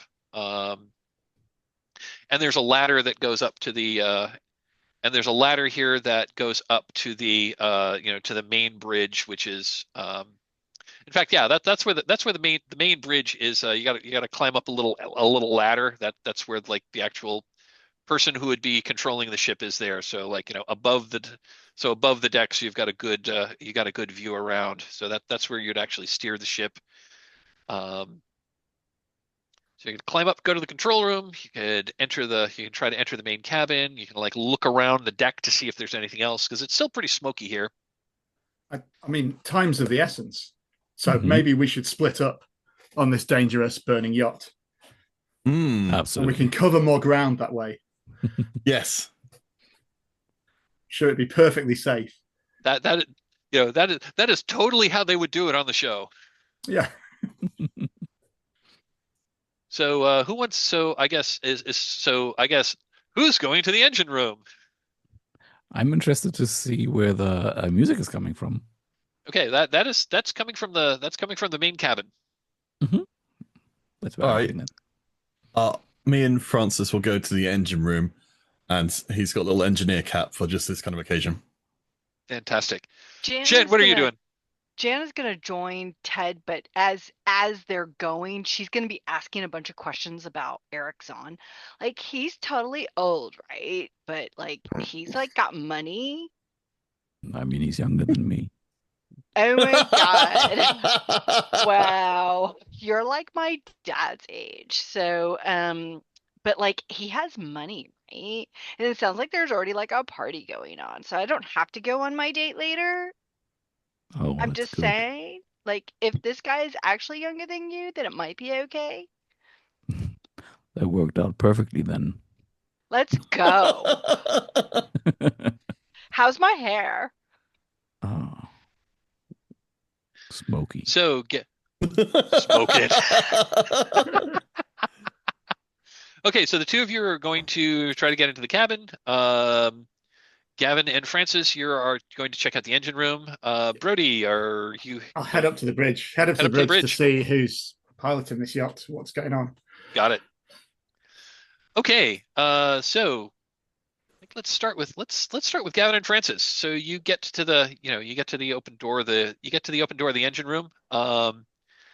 And there's like there's a bulkhead door. There's like a narrow steep stairs going down, and there is smoke that's coming up. I will say that one thing that's weird about this smoke, you know enough about engines that this doesn't smell like an engine fire. This almost smells like this smells like burning cloth, and possibly, and it's also got a distinct like burning coconut scent to it. Like there's like suntan lotion that's on fire. Hmm. Hmm. Uh, would Gavin's, experience, because of course he's a detective and I'm not, would he be able to infer anything from this that would make any sense, or is it completely like would there's no like sort of way to latch onto this? This doesn't sound, I mean, this smells like I mean, this smells like someone set a fire on the boat. This doesn't sound like the engine spontaneously caught fire. Your best guess is someone set a fire. Okay, and yeah, maybe there's some supplies down here of stuff like that. All right, I think we'll wrap the we'll both myself and Francis will be wrapped in like little bandanas across our nose and mouths, and possibly a little miner's hat as well, just for aesthetic reasons. And we'll proceed down into there in the dark, Okay, with close up on both of our eyes and our goggles, which of fantastic. course will keep our eyes clear. So you head down, and yeah, there's a light, there's lights on down here. But it's very smoky. And you see that what is on fire is indeed not the engine, but there's like a pile of, there's like some canvas and like, maybe some old t-shirts. Um, and somebody clearly used like suntan lotion as the accelerant here, and that's what's burning. And at this point, it's more smoldering than burning. There is a Hmm. fire there is a fire extinguisher that you see that's right there. Yeah, I mean, I guess in an engine room you'd hope there would be. Uh, I liked. Okay, yeah. So I think what I'll do is I'll pick up Francis. Francis will pick up the fire extinguisher, and together we'll we'll collaborate because we're basically a symbiotic entity at this point. There we go. Fantastic. Okay. So you st so you so you point so you start using the fire extinguisher on the fire, and that's when you see something come out of the shadows, like toward at you, swinging what looks like a crowbar. It's Oh a no! some Yeah, it's someone dressed in like a grayish green robe, and they've got this weird. They're wearing this like weird fish face mask. And Oh, they're swinging a crowbar at you, and we're gonna move the camera. yay! Um, So, Guy, you said you had climbed the ladder up to the bridge. Yeah. The door to the bridge is locked from the inside, but it is not easy. I mean, it is not hard to it's not hard to bypass that. In fact, all you got to do is it's got like one of those tilted windows. All you got and it's open. So you just Yeah. like stick your hand around and like you unlock the door. You open the door and you walk onto the bridge, and at first it looks like there's nobody there. It looks like there's nobody there. The engine is off. They haven't dropped anchor, but I think the engine is set to idle. The wheel is just kind of like listing a little bit. I think you walk in and start looking around, and that's when you realize that's when you realize that a robed a figure wearing a gray green robe with a weird with a weird metallic fish mask like jumps out of the shadows and tries to grab you. And we're gonna shift the camera down. So Gavin and Jan, you are approaching the like loud music with a very thumpy bass is coming from this main cabin. You look through the windows, and it's clearly set up as a dance floor. There's a disco ball that's turning. There's like yeah, there's some lights pointing at it, so it's sending like multicolored prismatic lights in all these directions. You don't see anybody in you don't see anybody in there. You try the door. The door is locked. There's another door on the other side, and as you're walking around, a pair of robed figures wearing gray-green robes, people wearing fish masks, jump out of the shadows and jump out of the shadows, and like one of them seems to be unarmed, and that one takes a swing at Jan, and there's another one that seems to be armed with a knife uh, that uh, that um, that attacks Ted. Hmm. I think we're going to start there. Um, Hmm. so Ted, there is a person dressed in like weird robes, wearing a fish mask, who's coming at you with a knife. What do you do? I of course do this Captain Kirk maneuver where I block the attack with my left hand and then do this absurdly largely telegraphed haymaker with my right. Love it. That would not work in a real fight, but looks great on TV. I would say I'm getting quite strong Bill Shatner vibes from your character generally, Ted. I think that's just like me. I love it. Okay, so we've got a fight here. So Mhm. you got to die for doing. So this fight is I think this difficulty. So um, basically, you're going to need in order to subdue one of these baddies. Yeah. Yeah. So so there is one cultist per hero. So each of you is each of you is each of you is fighting one. Um, so this is so you're it's actually going to require 2 successes to take out one of these cultists in a fight. So that's so the effort to take one of these out in a fight is 2. So that means if you get multiple successes in a roll, that counts as 2. If you get 1 success, that counts as 1 success, and then we'd have another then we need to continue the scene. But 2 are needed in total. 2 are needed in total Mhm. per cultist. So we're gonna let's have a brawl here. So Ted, you are fighting a cultist. He's got a knife. I don't. You don't. So you get one die. So the difficulty here is going to be 5 Mhm. to fight them. So that's 1 die for doing the thing. You got 1. Yeah. This is going to be a brawny because this is a physical fight. So Uh-huh. brawny is your stat. So you get another die for that. Does your role as a veteran come into play here? Yeah, I think so. I would agree. Yeah. And then I would like to spend luck to lower the difficulty. Okay, how is your so you do need to invoke your perk in order to spend luck. Okay. How's your Oh, speedboat going to come into play here? No, my speedboat's not gonna come into play. Okay, then forget that. You could have a bundle of keys from your speedboat, maybe. I was going to say, yeah, I if you've like got I something, like that I if you've I got like that something, idea. I was going to say, if you've Yeah, got something from your speedboat that's going to help you here, that would absolutely work. I like that idea, like having the keen as like a makeshift brass knuckles. Hmm. Got it. You got like a big key ring, yeah, like Yeah, makeshift brass knuckles. Okay, yeah, absolutely. If you want to spend that, yeah, I like that. if you want to spend that luck, that's going to reduce the difficulty to a 4. Hmm. So you got 3 dice. We're looking for a 4. Yeah. Okay.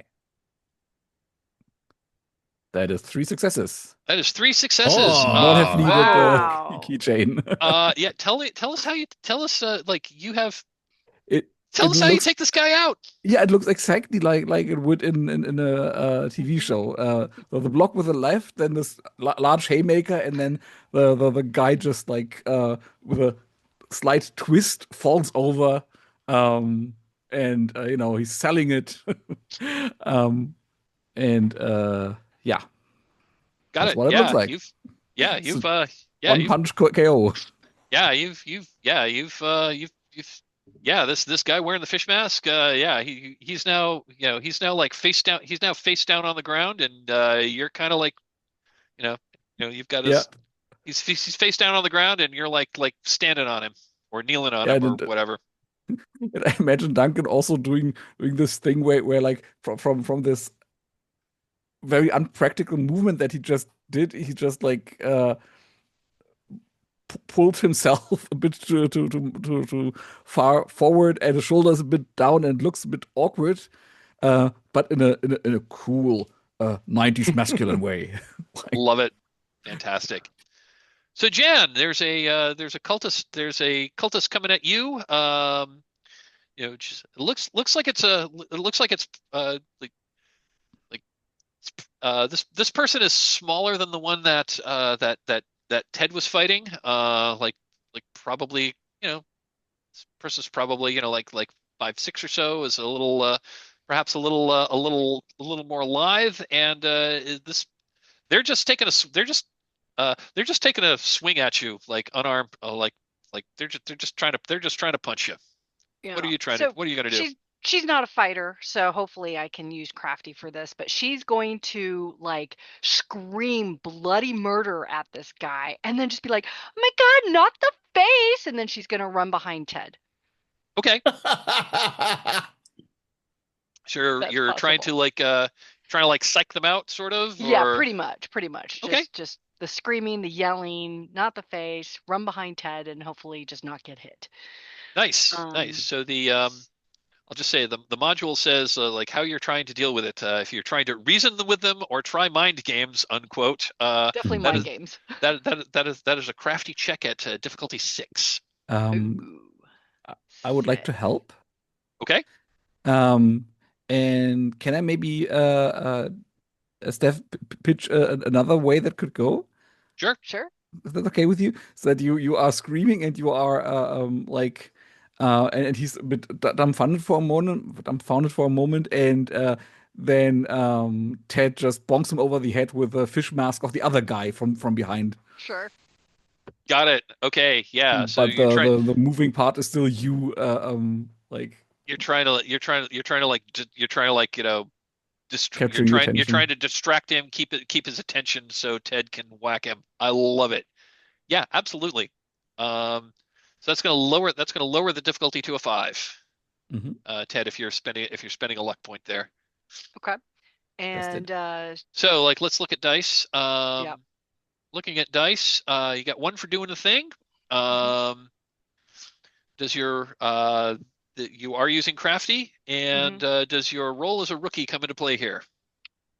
I mean, she's not. I kind of. I don't know. Like, I don't know if anybody can make a case for it, but I feel like she's obviously she's not a fighter. She's inexperienced. Well, you got the drive, you got the vigor. It says sure. So. Yeah, I'll let you use. I'll let you use rookie here because you're not used to being in a fight, and so you're doing something else. So yeah, let's do 3 dice. You're looking for a 5. I got 1 5. 1 5. Okay. Ooh. So I think you have distracted this person, and Ted like whacks them in the back of the head with the mask, and they are they seem a little stunned, but they are still up. I need to take a real quick bio break. I'll be back in 90 seconds. No problem. And we're back. Okay. So I think we're going to go to back up to the bridge here. So yeah, another one of these cultists kind of jumped out of the shadows and is trying to grapple Brody. What do you do? So I think there's a slow motion zoom in of my face and we hear a voiceover as I'm looking him up and down, saying, Esoteric Order of Dagon, Order of the Squid, the Knights Templar, Women's Institute, the Freemasons. Who are you? As I try and duck out of the way to try and learn who he is. Got it. So are you invoking the slow-mo? Are you invoking the slow-mo? I am, yeah, quirk? To make it harder for myself. Okay. So I think you're trying to if you're attempting to get mind games on this, if trying to do mind games, figure out who he is and use the secret, use the secret, their secret catchphrase. Yeah. I mean, if that means it's crafty, then that doesn't help. But I'd make the case that means I can use my role of weirdo. Yep. Will give me the second dice. Yep. Yeah, you can definitely use weirdo. Yeah, this approach is definitely crafty. I would normally say this would be a 6, but since this is absolutely falling into your wheelhouse, I'm going to say the difficulty for you is a 5. Okay, so I'll use that quirk to make it up to a 6 though, because I've just used slow motion. Oh, that's right. Yeah. So that's right. So it is a 6. Okay, cool. But am I right? I'll get a luck point back though. You do get a luck point back. I'll get a luck point back anyway, but yeah. Yeah, you get a luck point back anyway, and on a success, you can choose to get a grit point back too, although you haven't lost any grit yet. Right, yeah. I'll be trying the slow motion, and I think it cuts from my slow motion to the cultist. Not cultist, sorry. I don't want to cast aspersions. We don't know they're cultists yet. Oh, I mean, fancy dress party. So, is not moving in slow motion. He's really fast. We'll see. 2d6. 2d6. Oh, sorry, I've rolled twice there. But well, honestly, it looks like your first roll was a success. So we're gonna count that one since that was your first roll. And that is one success. This sure looks like an off-brand. This looks like an off-brand Dagon cultist. Like really off-brand to the point where I take that personally. This is a Dagon cultist off-brand to the point where you think that, maybe they're not so much a Dagon cultist, but they're like going through the motions of being a Dagon cultist, or these are Dagon cultists that don't quite know what they're doing. But yeah, there's wannabes. Yeah. They're worshiping some kind of fish god. Not the right one though. Unforgivable. And you use the what's the phrase you use that actually gets this guy's attention and like takes him aback, takes him aback for a moment? I think it's saying Women's Institute. He goes, "Of course not. Don't be ridiculous." But let slip. Maybe he says, "Yeah, it's the." I don't know what he let slip. I presume this isn't a game where I can just make it up. But yeah. This is absolutely the kind of game where we can just make it up. How dare you? The archpriest will hear of this. Something. Love it. Okay, so you've got one success on this guy, so he's not taken out yet. And we're going back to the engine room, where a cultist has coming out of the shadows. This one's armed with a crowbar and is swinging at you. Gavin, what do you do? So if you remember the Sherlock Holmes, Robert Downey Jr.'s Sherlock Holmes fighting sequences, something similar to that, where the Gavin and Francis, who I think is maybe outlined with a sort of spectral shape of an elderly British man with a pipe. They kind of go into this sort of kata kind of thing where like Gavin like reaches out a hand and Francis jumps in, bounces off the face of the cultist coming in, ricochets back on again, and sort of runs up the other arm. They do the same thing again, coming from the other side. It's exceptionally bizarre looking, but in some way, satisfyingly spiritual what's going on here. Got it. Okay, cool. Sounds like it's more agile than anything else. Oh yeah, I don't think I can roll well on any of this stuff. So you get one for doing the thing. I think this is agile. That's not your highlighted stat. I'm gonna let you take detective because this just because you're using the spirit. You're using the spirit of your former partner here. So yeah, that seems more. That seems like I'll take it. That seems like we can pull detective in. And the difficulty we're looking for is a 5. All right, cool. So I'll spend my luck to use Canine Companion as I kind of am already. Okay, I'm just gonna bring it down to a 4. 2 dice. I don't think there's anything else really to do. So whoop whoop. So DC 4, 2d20, 2d6. 2d6s. Okay. That is a success. You have I think you've like absolutely confused this and this thing, and it's like looking back and forth. Would it be permissible to have knocked his mask off so that Francis could be running around on my shoulders with the mask on his face, looking confused? You can absolutely say Francis has pulled the mask off of his face. You've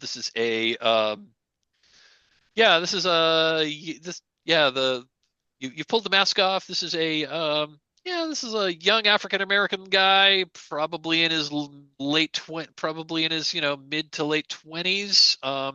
And he's looking super confused. Nice. All right, cool. Okay, let's go back to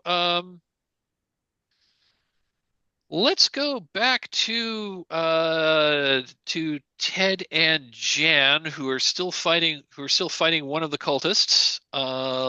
Ted, what are you gonna do?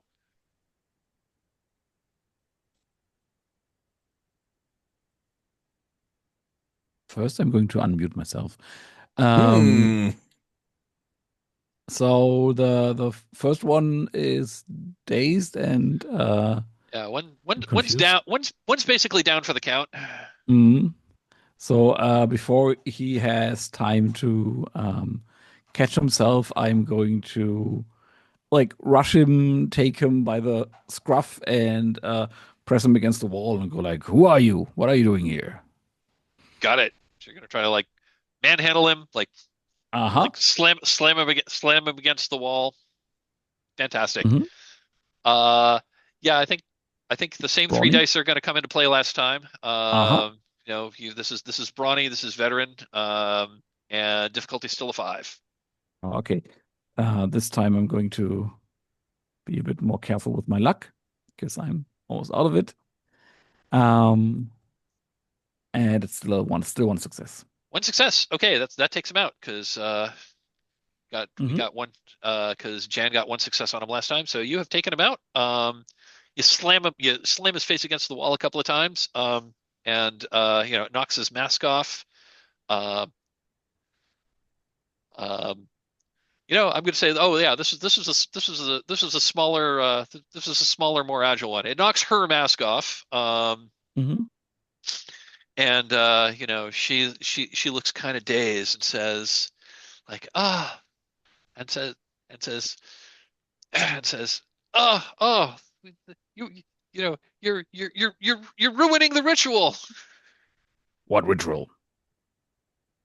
We're you know Eric is summoning the rock lobster. What? Makes no sense. What was Eric the name of the billionaire Yeah, guy? Yes. Eric. Yeah, Eric. Yeah, Hmm. the musician. His name is Eric Zahn. But Hmm. more importantly, is he like totally cute or what? um, she looks at you and says, "Oh, totally," but in kind of an old way, but still kind of hot. Oh, gross. Okay, well, I mean, I guess I just gotta check him out.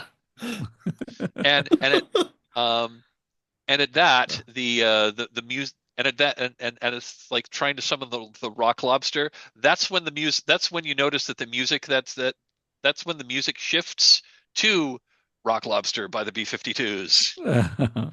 Oh, there goes a narwhal. Doom doom doom doo doo doo doo doo doo. Um, I'm just gonna say I'm just gonna say that we're gonna like I think I'm just gonna hand wave apprehending the like taking out the remaining cultists. There's there's some more dramatic fisticuffs, and eventually you've got like I think each of you has subdued and tied up the cultists. Um, Hmm. Gavin and or Gavin and Francis, you're able to put out that smoldering fire, and the engines seem fine. Again, wasn't really an engine fire; it was someone lit a fire in the engine room, and thankfully it didn't spread too far. Cool. So the four of you gather by the door to the by the door to the cabin where this like booming music is coming from. Um, and you open the door. You open the one unlocked door that's on the other side. An opulent tropical themed dance floor where all the angles are wrong. Band, Whoa. this is scene 4, non-Euclidean dance floor. Of Oh course. boy. Band posters shift when out of view. A disco ball reflects unrecognizable colors, and Warp Records blare classic rock. Uh, the It is definitely Rock Lobster that is playing, although although it's almost as if the record was warped because it's not quite playing right. Nice. And the all of the angles of this roll this room are wrong. The lights and the colors are weird. Everything is shifting in and out.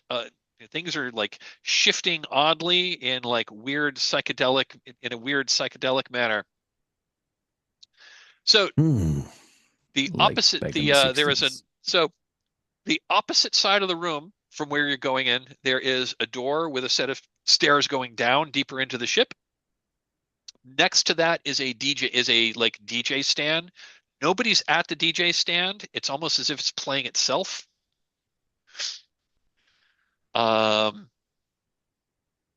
So can you get across the room without the dramatic question is, can you get through the dance floor without being too shaken up by the esoteric weirdness of the non-Euclidean dance floor? So mechanically, to reach the door on the other side, each player must make a crafty check. The difficulty is a 6. On a failure, something weird from between the dimensions will happen to you. Okay. I mean, I think the safest way to, well, Brody thinks the safest way to do this is to like just go with the music. So he's going to try and dance across in a non-Euclidean way. Non-Euclidean dance to get across the dance floor. Are you going for the stairs? Are you going for the DJ? Are you aiming for the stairs? Or are you aiming for the DJ station? They're more or less next to each other, but I think I'll go for the DJ station actually to try and, because if I can stop the music, maybe it'll be easier for the people to get across. There we go. Okay. Yeah, absolutely. So this is going to be a crafty check. That doesn't help me, but Weirdo might do. I think Weirdo is going to help. I think Weirdo is going to help you here, and you get another die for doing the thing. So we've got 2. Got 2. The target number is a 6, unless you want to try to bring your perk into play. I wonder if there's a particular. I mean, this isn't my first this isn't the first time I've been involved in a cult summoning, attempting to bring about death to the fleshy surface dwellers. So I'm going to spend a luck to bring in my deep one, because I have danced non-Euclideanly before. Yeah, it does remind me of home. Yeah. Okay, that is going to reduce the difficulty to a 5. Amazing. Right. Let me roll this. Yeah, 1 success. 1 success. Okay. Yeah, you make it across the dance. You make it across the dance floor to the. You've made it across the dance floor to the. Yeah, you're at the stairs and you're at the station. We will come back to you. Ted, what are you doing? I'm not too cool to dance. He has the old dances, the very old dances. Yeah. Ted is going to look like and go. Here comes the manta ray, and also starts dancing. Sorry, Brody, where did you go to? DJ booth. That's where I wanted to go to. They're more or less. I mean, the DJ booth is kind of like next to the stairs, so it's basically it's across the room.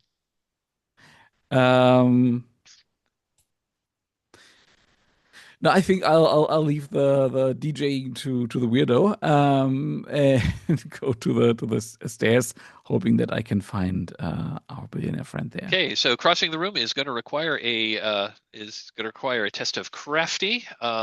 Yes. And the difficulty is a 6 because the angles are weird. The colors are weird. This is like it's like you've suddenly stepped into a weird culty acid trip. Yeah, it's exactly like back in Nam. I'm here. Nam. Nam was 50 years ago, my friend. Like, how old is this guy? How old are you? That's the question. I'm here. I'm not I was gonna crafty. say, I was gonna say, I was gonna say, I'm in my 50s, and I'm in my 50s, and when I was in high school, that was the 80s. I'm sort of picturing. I mean, I'm picturing Ted as being the characters in his mid-30s, but the actors in his 60s. Like, Yes. one of those. Like, yeah, The kind of actor who looks the same age for like 40 years, yeah. like Lance Henriksen. It's always been a wig. It's fine. Like, it's not. Yeah, Yeah. How old is Tom Cruise really? Okay, So so to cross the room, it's going to be a yeah, crafty check. You get I'm one for doing the thing. Does your roll yep. as crafty is not your strong suit. Does your role as a veteran come into play? I mean, yeah, I think, Wrong bet. yeah, I'm going to dig deep to the 60s and go with that flow. Um, and I'm also going to do that in slow motion to lower the difficulty. Slow motion raises the difficulty. Okay. That's a quirk. That's a quirk. So that will raise the difficulty, and that gives you a luck point back. Okay. No, then forget that. Um,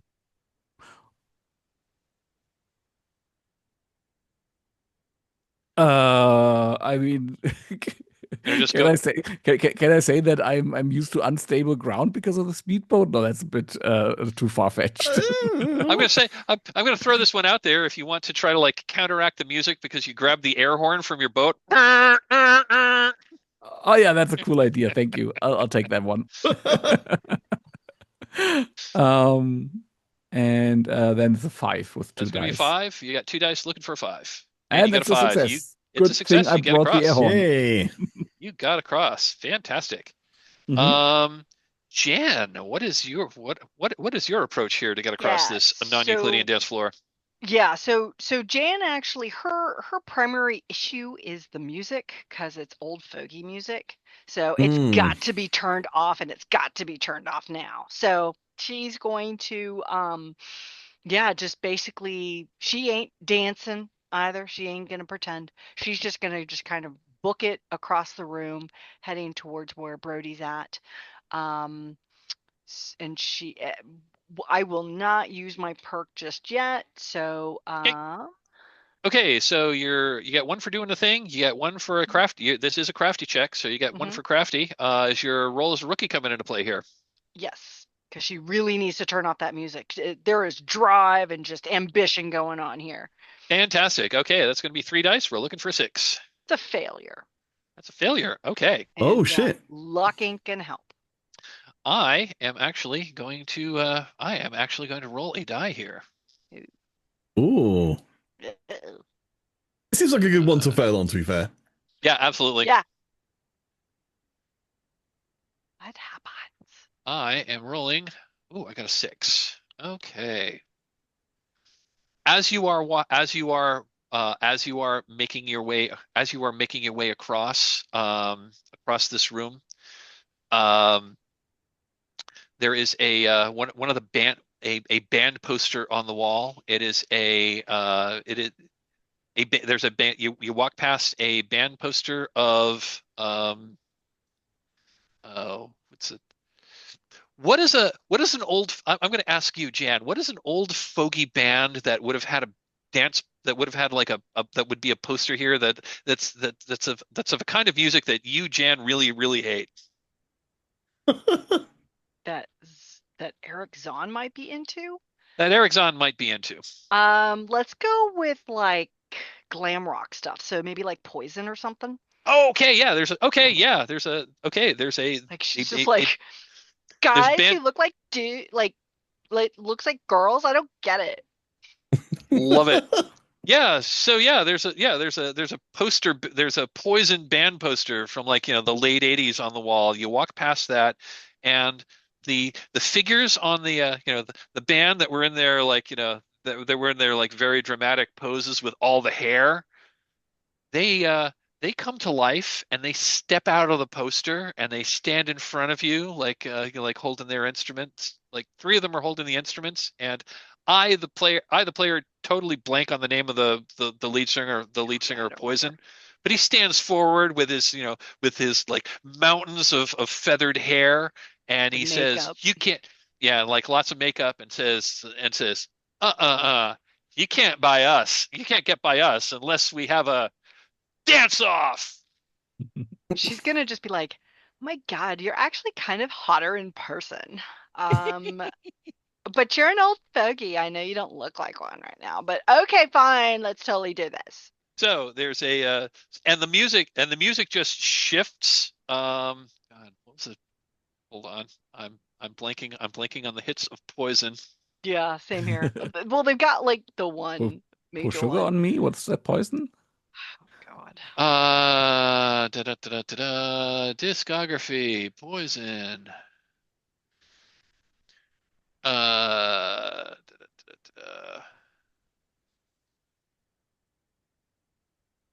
Talk dirty to me. Talk Dirty to Me. Yes, thank you. The music shifts to Talk Dirty to Me, and he challenges you to a dance off. Oh boy. So a dance off, that is going to be a crafty check to see who has the better better glam rock eyes. Okay. This is going to be a crafty check. Can I help? I've got to use my perk, haven't I? I was gonna do it because I'm at the DJ booth. If I can remix it a little bit, add some scratches in, which might make it a bit easier for Jam to cope with, like bring it up to date a bit more. You're there. I'm going to say sure. What the hell? Go ahead and you can go ahead and spend a luck point to help her out there. So this is going to be a crafty check. The base was a 5. You only need 1 success. But if you're gonna spend a luck to do that, that's going to lower it to a 4. So yeah, you got 1 for doing the thing. It's a crafty check, and so you got to die for that. And does your role as a rookie come into play in this dance off? I don't think so. Okay, so that's going to be 2 dice. You're looking for a 5. A 4. A 4. Sorry. But Yes, thank you. But I still failed. Still failed. Okay. Oh. Unless I can use, I guess in this case I could use my luck. You can absolutely spend your own luck to lower the difficulty further. Yeah, And that would cause it, and that would cause it to win. How Yeah. is your psychic sense helping you out here? Yeah, so it's definitely kind of one of those things where she's kind of looking at the guy, she's thinking, okay, he's actually kind of hot, let me totally dance with him type of thing. And then she has like this vision of, if she does not succeed at this, she might be stuck having some weird obsession with this guy. And which, you know, she Poison super fan. Absolutely, she does not want that to happen. So she's just kind of like, that's how she's interpreting it, basically. Got it. And so she's trying to avoid that. Got it. So, like, if you want to say how, so tell me how you win the dance off against this like phantom vision of, God, what's his name again? Anyway, this phantom vision of Poison. So she's actually dancing with him, but she's like kind of following whatever sort of 80s moves he's doing, but she's got just kind of a fake sort of smile on her face as she's like kind of going with him or whatever. And then she's gonna kind of like move her whole body kind of around, and then she's gonna do some sort of just kind of random sort of like booty shake or whatever, and she's going to kind of throw everything into a more modern sort of thing, even if it's like 90s modern, not like late 80s modern, and listening to Brody's music, and then she's just kind of like booty shake out of there type of thing. You know, he and the other band members applaud and like motions you past. This is why they employed a choreographer for this particular episode. Exactly. Who hasn't gone yet? I think that's Gavin and Francis. How are you getting across the room? I think using detective skills to realize what the true path is here, by doing some complicated maths. I think there's like a little, like, you just kind of get, as all of this is going on, like the dancing and stuff at the back, you just the camera just like pops over this to see them both gathered around a napkin. Like looking up and be like, and just like, again, the poor prop from before is like moving a pencil around on this until they've determined the optimal path to get through this. I love it. Okay, yeah, one for doing a thing, one for your role as detective, and one for crafty. So you got three. We're looking for a six. All right. Hmm. Unless you want to try to do something to lower the difficulty. Uh. I mean, if you want to spend a luck because Francis is helping you here, you can certainly do that. Lower Yeah. it to a Whoops. five. I've been putting. Okay, I put myself down to one. So D6, Yep. 3D6 with a target 3d6, of looking five. for target five. Got one. You got it. Yep. You successfully navigate through the this weird psychedelic psychoscape. And you are all on the other side. You are all on the other side. And Brody, you said you are at the DJ station, and you said you now wanted to like turn off the music. Is that correct? Oh, sorry. Yes, that was my Okay. intent. So. Okay, you turn off the music. However, doing so, the enchanted DJ station is going to attempt to stop you here. And so I am going to roll again, and I got a one.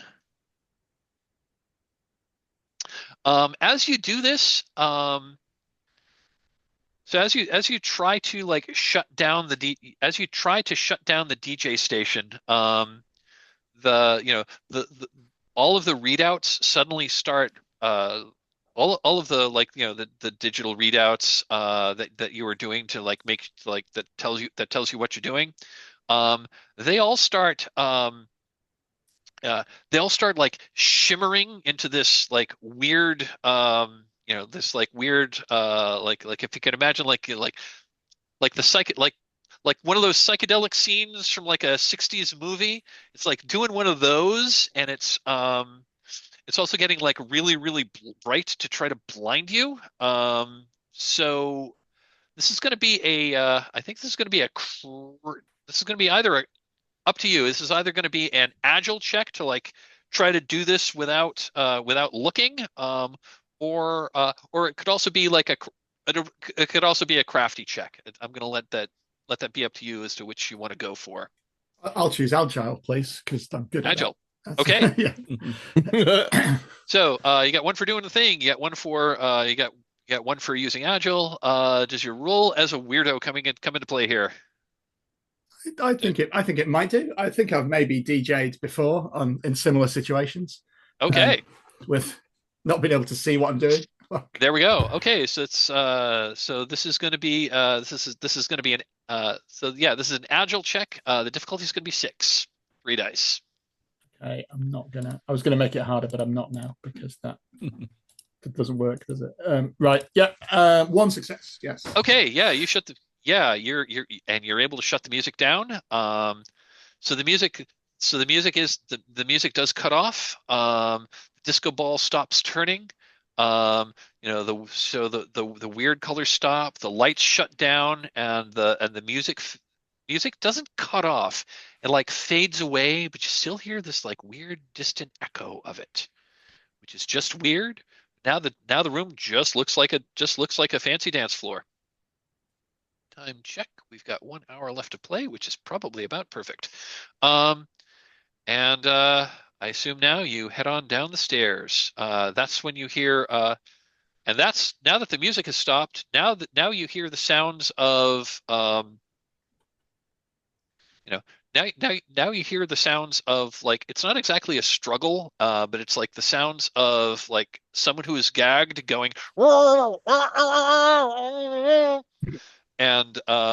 and you hear a voice saying like, "Silence, fools! The ritual is about to commence."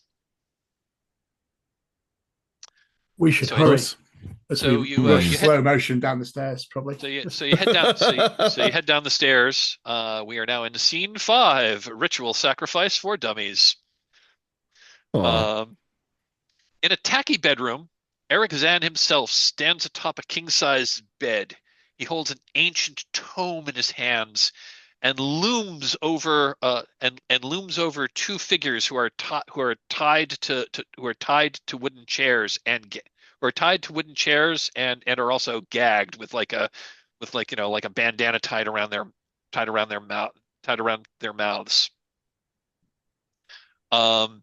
He says, "Fools!" He looks up as you walk into the room.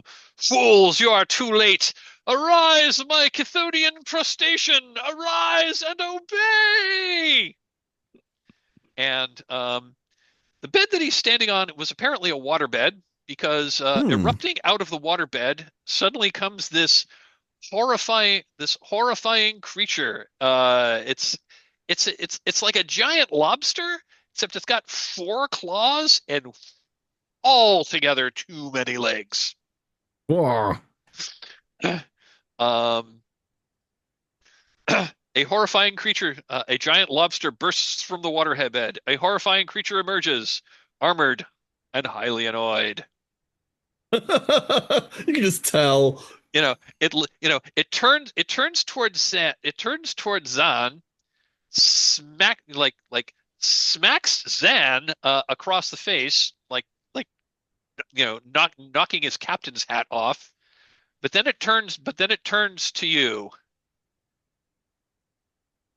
Then it turns toward the victims who are tied up, and it's pulling itself out, and it's pulling itself out of the waterbed, and is basically looks like it's going to try to eat these 2 sacrifices. So the dramatic question: Can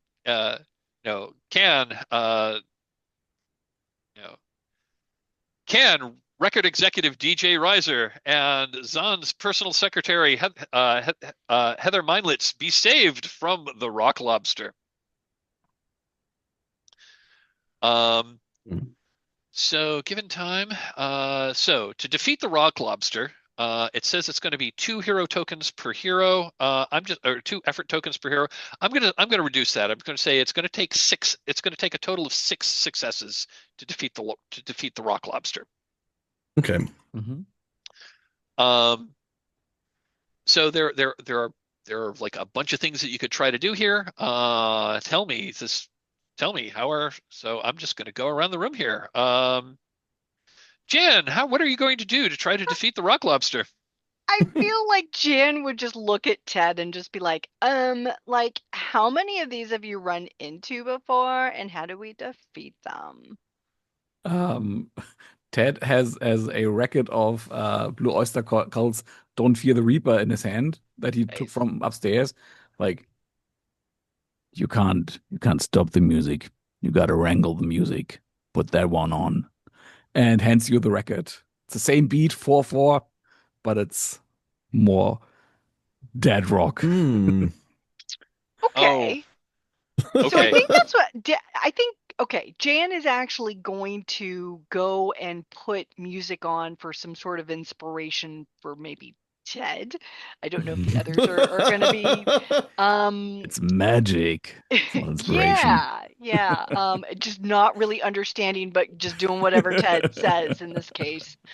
I don't know how this is going to work in terms of like fighting, but got it. So I'm just gonna read what the adventure says. So these are the kinds of things you could do, and that is, just like start fighting it. Physical attacks would be, you could try to attack it, being agile. You can try to attack it being brawny. Those have different difficulty levels. You can use mind games, such as you can distract the rock lobster with a crafty challenge, and that would help the next ally attack and that would, if you succeed at that, the next person is their challenge rating is lowered because you've distracted it. Or you could try to grab that mystical tome that Zahn had and try to use magic against it. You know what? Now she's gonna go with the music. Ted gave her a job. She's gonna do it. So she's gonna. And yeah, I'm gonna count this as I'm gonna count that as trying to use mind games against it by distraction. You're trying to distract it by changing the music vibe. Yeah, so she's gonna run back, throw the record on. I feel like this is definitely a rookie move. She's kind of following what her the veteran is telling her to do. She thinks it's the right thing to do. Of course, she's got her crafty and doing a thing, and I'm not going to use anything else. Yeah, so that's going to be 3 dice. You're looking for a 5.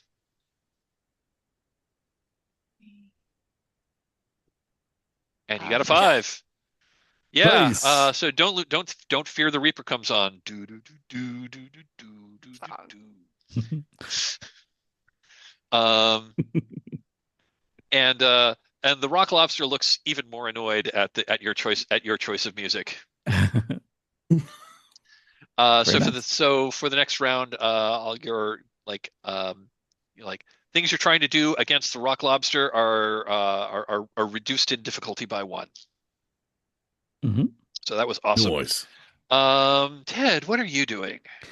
I say to the other ones, get the people out of here. I'll hold it back and grab a set the scene question. Everybody at the table, what would be a big heavy item that Ted could grab that fits this kind of room with that kind of guy? I've got it. Yeah. He's got a Grammy Award. Oh, nice. Yeah. Yeah. He's got a Grammy Award on a shelf that's right there. That's nice. Yeah, I'm gonna grab that Grammy, that big old ugly gold Grammy, and just try to crack the shell, basically. Gonna try to whack the. Okay, you're attacking the Rock Lobster with a Grammy Award. Yeah. I love it. Mm-hmm. Okay, yeah, that's gonna be a physical attack with Brawny. Difficulty is gonna be a 5. I think you got all 3 dice here. It's Brawny. So it's Brawny. It's you're doing the thing. It's Brawny, and this is not your first rodeo, Mr. Veteran. And a success. It is a success. That is a success. Okay, so I'm gonna throw the effort tracker on here. Challenge 1 is I'm gonna do fight the rock lobster.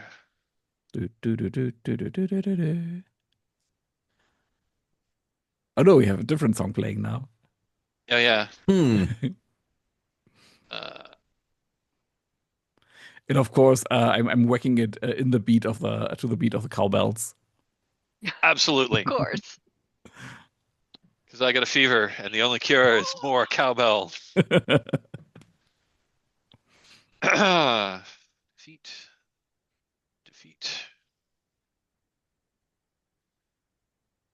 The Rock Lobster. It's just challenge 1. And we need so that was a 6, so now we're down to a 5. For the countdown. Okay, awesome. Gavin and Francis, what are the 2 of you going to do? So there's a couple of people who need rescuerizing, right? Yes, there are 2. Yeah, there's a man and a woman, both dressed in business attire. Actually, what was DJ? What was the first guy? Okay, yeah, one of them is this. He looks like a sleazy record exec. He's got a ponytail, sunglasses, he's wearing a very, very shiny light blue suit with he's wearing a lavender shirt with no tie. Okay. And he's wearing a lavender shirt with no tie and loafers with no socks.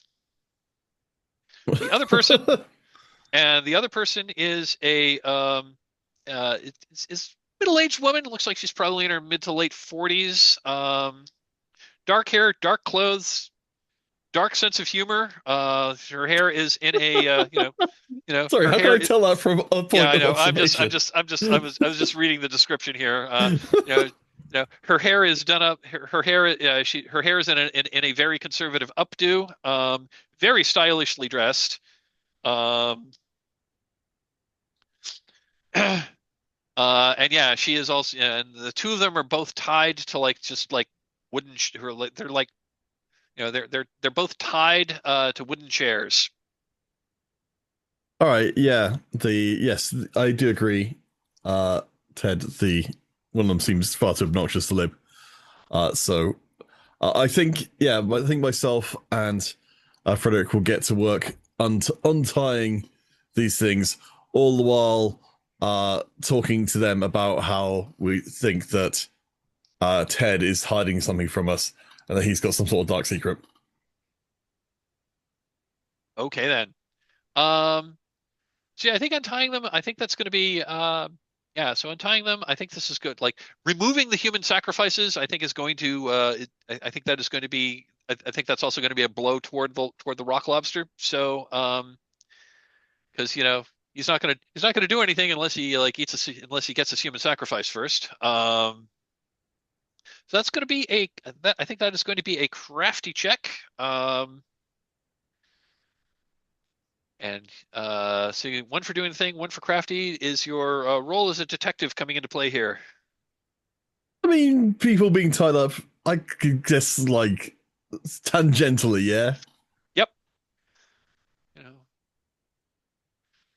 Yep, absolutely. That's gonna be 3 dice. That is gonna be and we're looking for a 5. All right, I'll roll them. Whoop. Oh no, they're all terrible. Okay. So I think what happens while you're trying to untie them, I think the rock lobster, like one of its like not one of its I think it like reaches toward like it gestures toward you with one of its claws, and Hmm. it's you know and you didn't think lobsters could do this, but this is certainly more than a lobster. It like extends and like Hmm. it extends and like whacks at you and knocks you off your feet. Please take one grit, Dan. Please take one grit. Hooray, we've taken some HP damage. And for the sake of circular backstory bringing back in, I think at this point, Gavin has a very brief flashback to when his partner was killed by a mysterious figure with an elongated claw back in the UK. All right. Has everyone gone? No, I've not gone. Brody, yeah. What are you doing? Brody grabs a carved piece of scrimshaw from the side. Doesn't go for the book that Eric Zahn's been using, but immediately starts chanting and shouts, "Begone back into the sea with my people, your people. I mean, don't trouble us human land dwellers, as normal human land dwellers again." As I try and banish it, undoing the ritual. Okay, yeah, ritual combat. Someone with occult training can try to use magic. So this will weaken the rock lobster, and hopefully, so a success will do it. You do know that using magic is dangerous, and so a failure here will inflict 2 grit upon you. Ooh. It's worth in for a penny, in for a pound. It's fine. I'm not crafty, but I am a weirdo, so I think that Yep. probably. So yep, craft. 2 dice. Yeah, so that's crafty. Weirdo comes into play. You're doing 1 for the thing, and you're looking for a 5. I'm going to spend my final point of luck, I think, to bring in my deep one training as we get a momentary flashback to a very similar ritual which I'm on the other side of. And you are now looking. And in fact, I'm saying the strange like chanting is in reverse. It's like, and for a moment, maybe the Blue Oyster Cult like it plays backwards as well, and there's a rock lobster summoning song that happens as well. I love it. Okay, fantastic. Yeah, so you're now looking for a 4. Looks like we got 2 dice. 1 success. 1 success. Okay.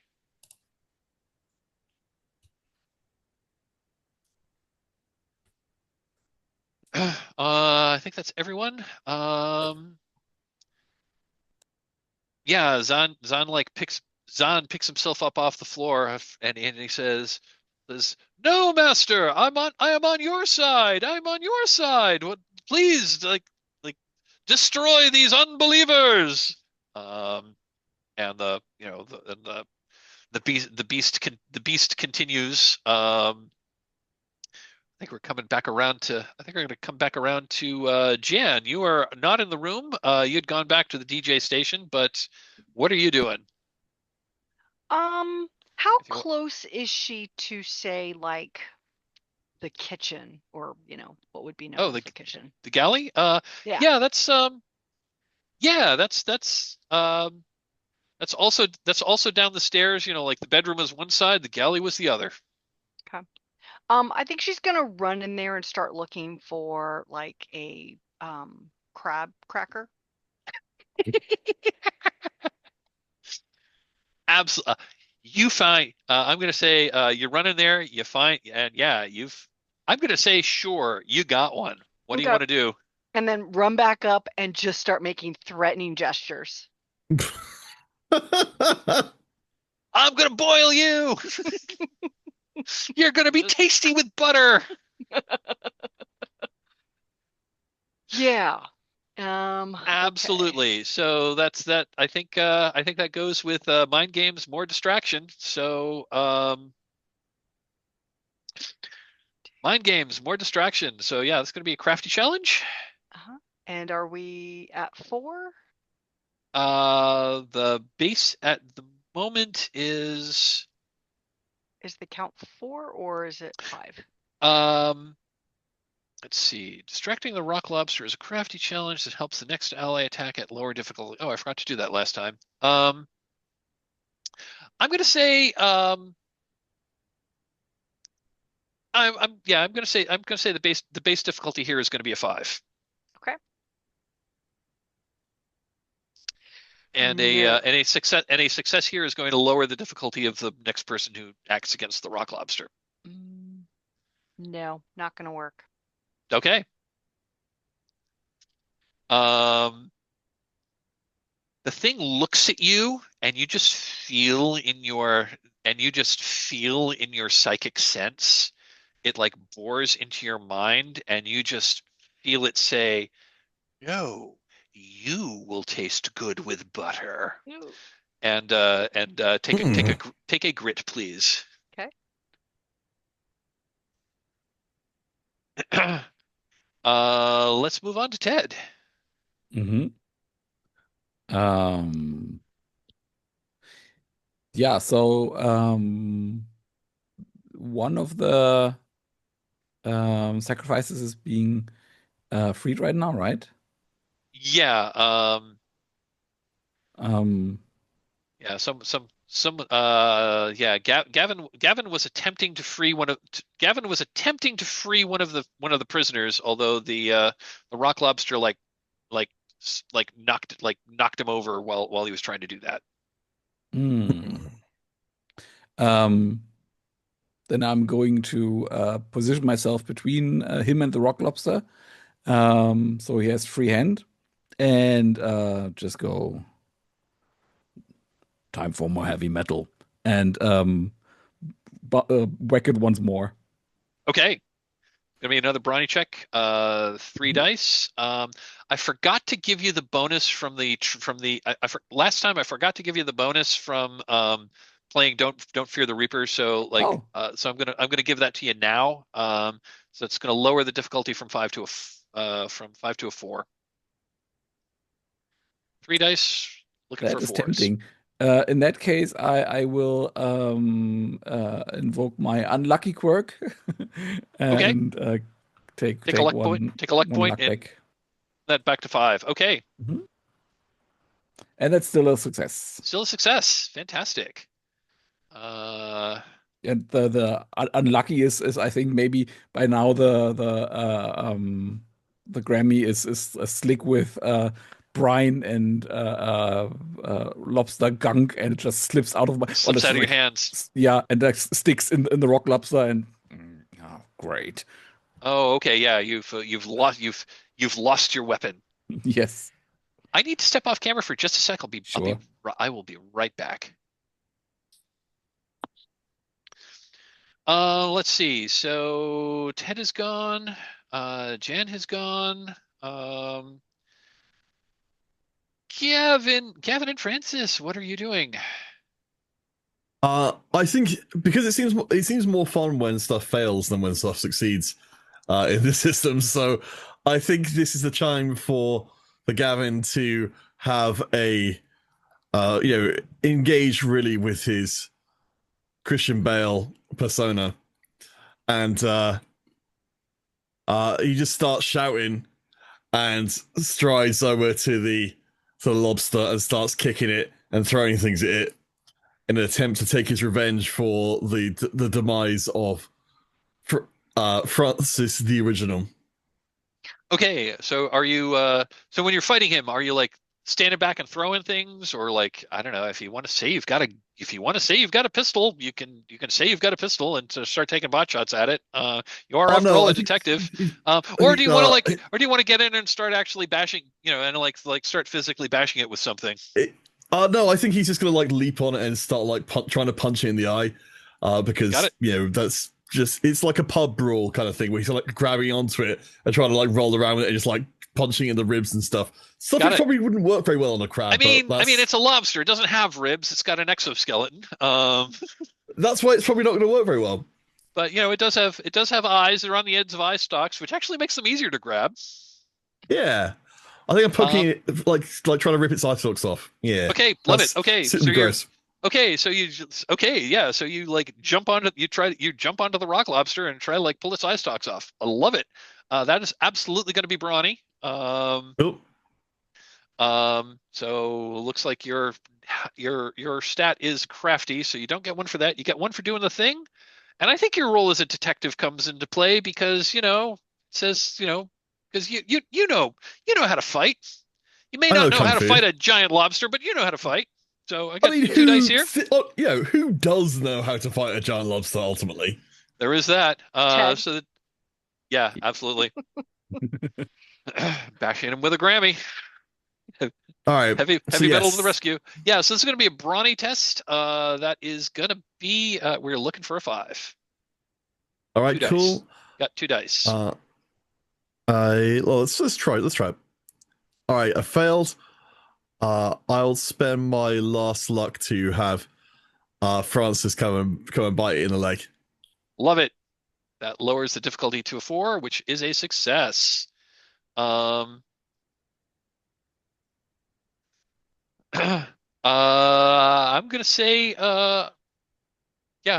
go like Francis bites at one of its many legs and like literally pulls it off, and I'm gonna say like literally pulls it off. At the same time, you pull out one of its eye stalks, and it bellows in this weird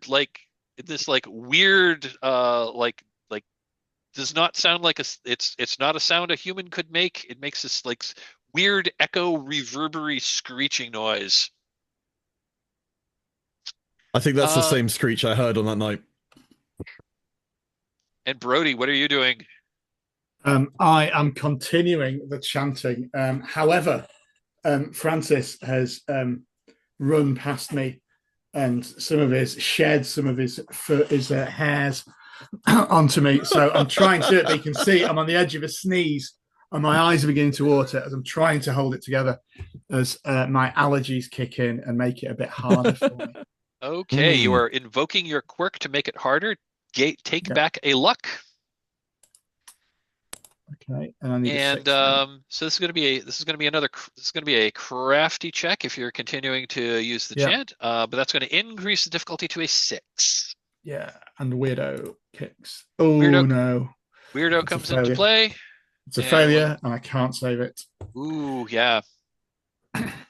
There is so what happens here is I think you do like you're in the middle of the chanting and you do sneeze in the middle of it at exactly the wrong point because that changed the meaning of one of the magical words you were attempting to say, and there was a magical backlash. There's like a magical backlash that comes out of this this piece of this whalebone scrimshaw that you're reading this thing on. It oh, okay, yeah. The it like glows. It like suddenly starts glowing this like angry, angry red, and then it literally explodes in your hands. That's why you should take antihistamines before speaking in Enochian, isn't it? That's what they say. And please take please take 2 grit for that. Oh, I'm thrown backwards against the wall. And yes, you are, and you're thrown back. You're thrown backwards against. You're thrown backwards against the against like a case that has a whole bunch of like music awards. The glass breaks and like several of these like metal awards like fall down and like hit you in the head. I think we're gonna come back around to Jan. What are you doing? Yeah, I can't think of anything crafty anymore. So she's just gonna throw the crab cracker. I was gonna say there is that ancient tome that Zahn was reading. It's still sitting there, huh? It's still sitting there. That would be very crafty. Yeah, all right. I'll grab the book and then take a look at it, and then I guess starting some sort of incantation of some sort. You are starting some incantation. Okay, so you're taking over the magic that Brody had started. Fantastic. That's going to be a crafty check. So you got 2 dice. Does your role as a rookie come into play here? I don't think so. Got it. I just don't think so. Okay, so that's going to be 2 dice. The difficulty is a 5.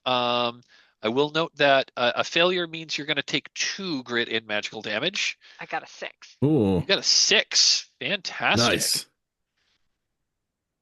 I will say the difficulty was 5. The rock lobster only has you only need 2 more successes. If you want to invoke a luck to make that 4 into a success, that will sure, why not? And if you want to use, if you want to bring and it makes total sense for you to bring your psychic sense into play to like bring that into the magic. Yeah, maybe as I'm reading this, the rock lobster is just kind of like waving around, and so she's kind of able to, sense it beforehand and kind of get out of the way as she continues her incantation. Got it.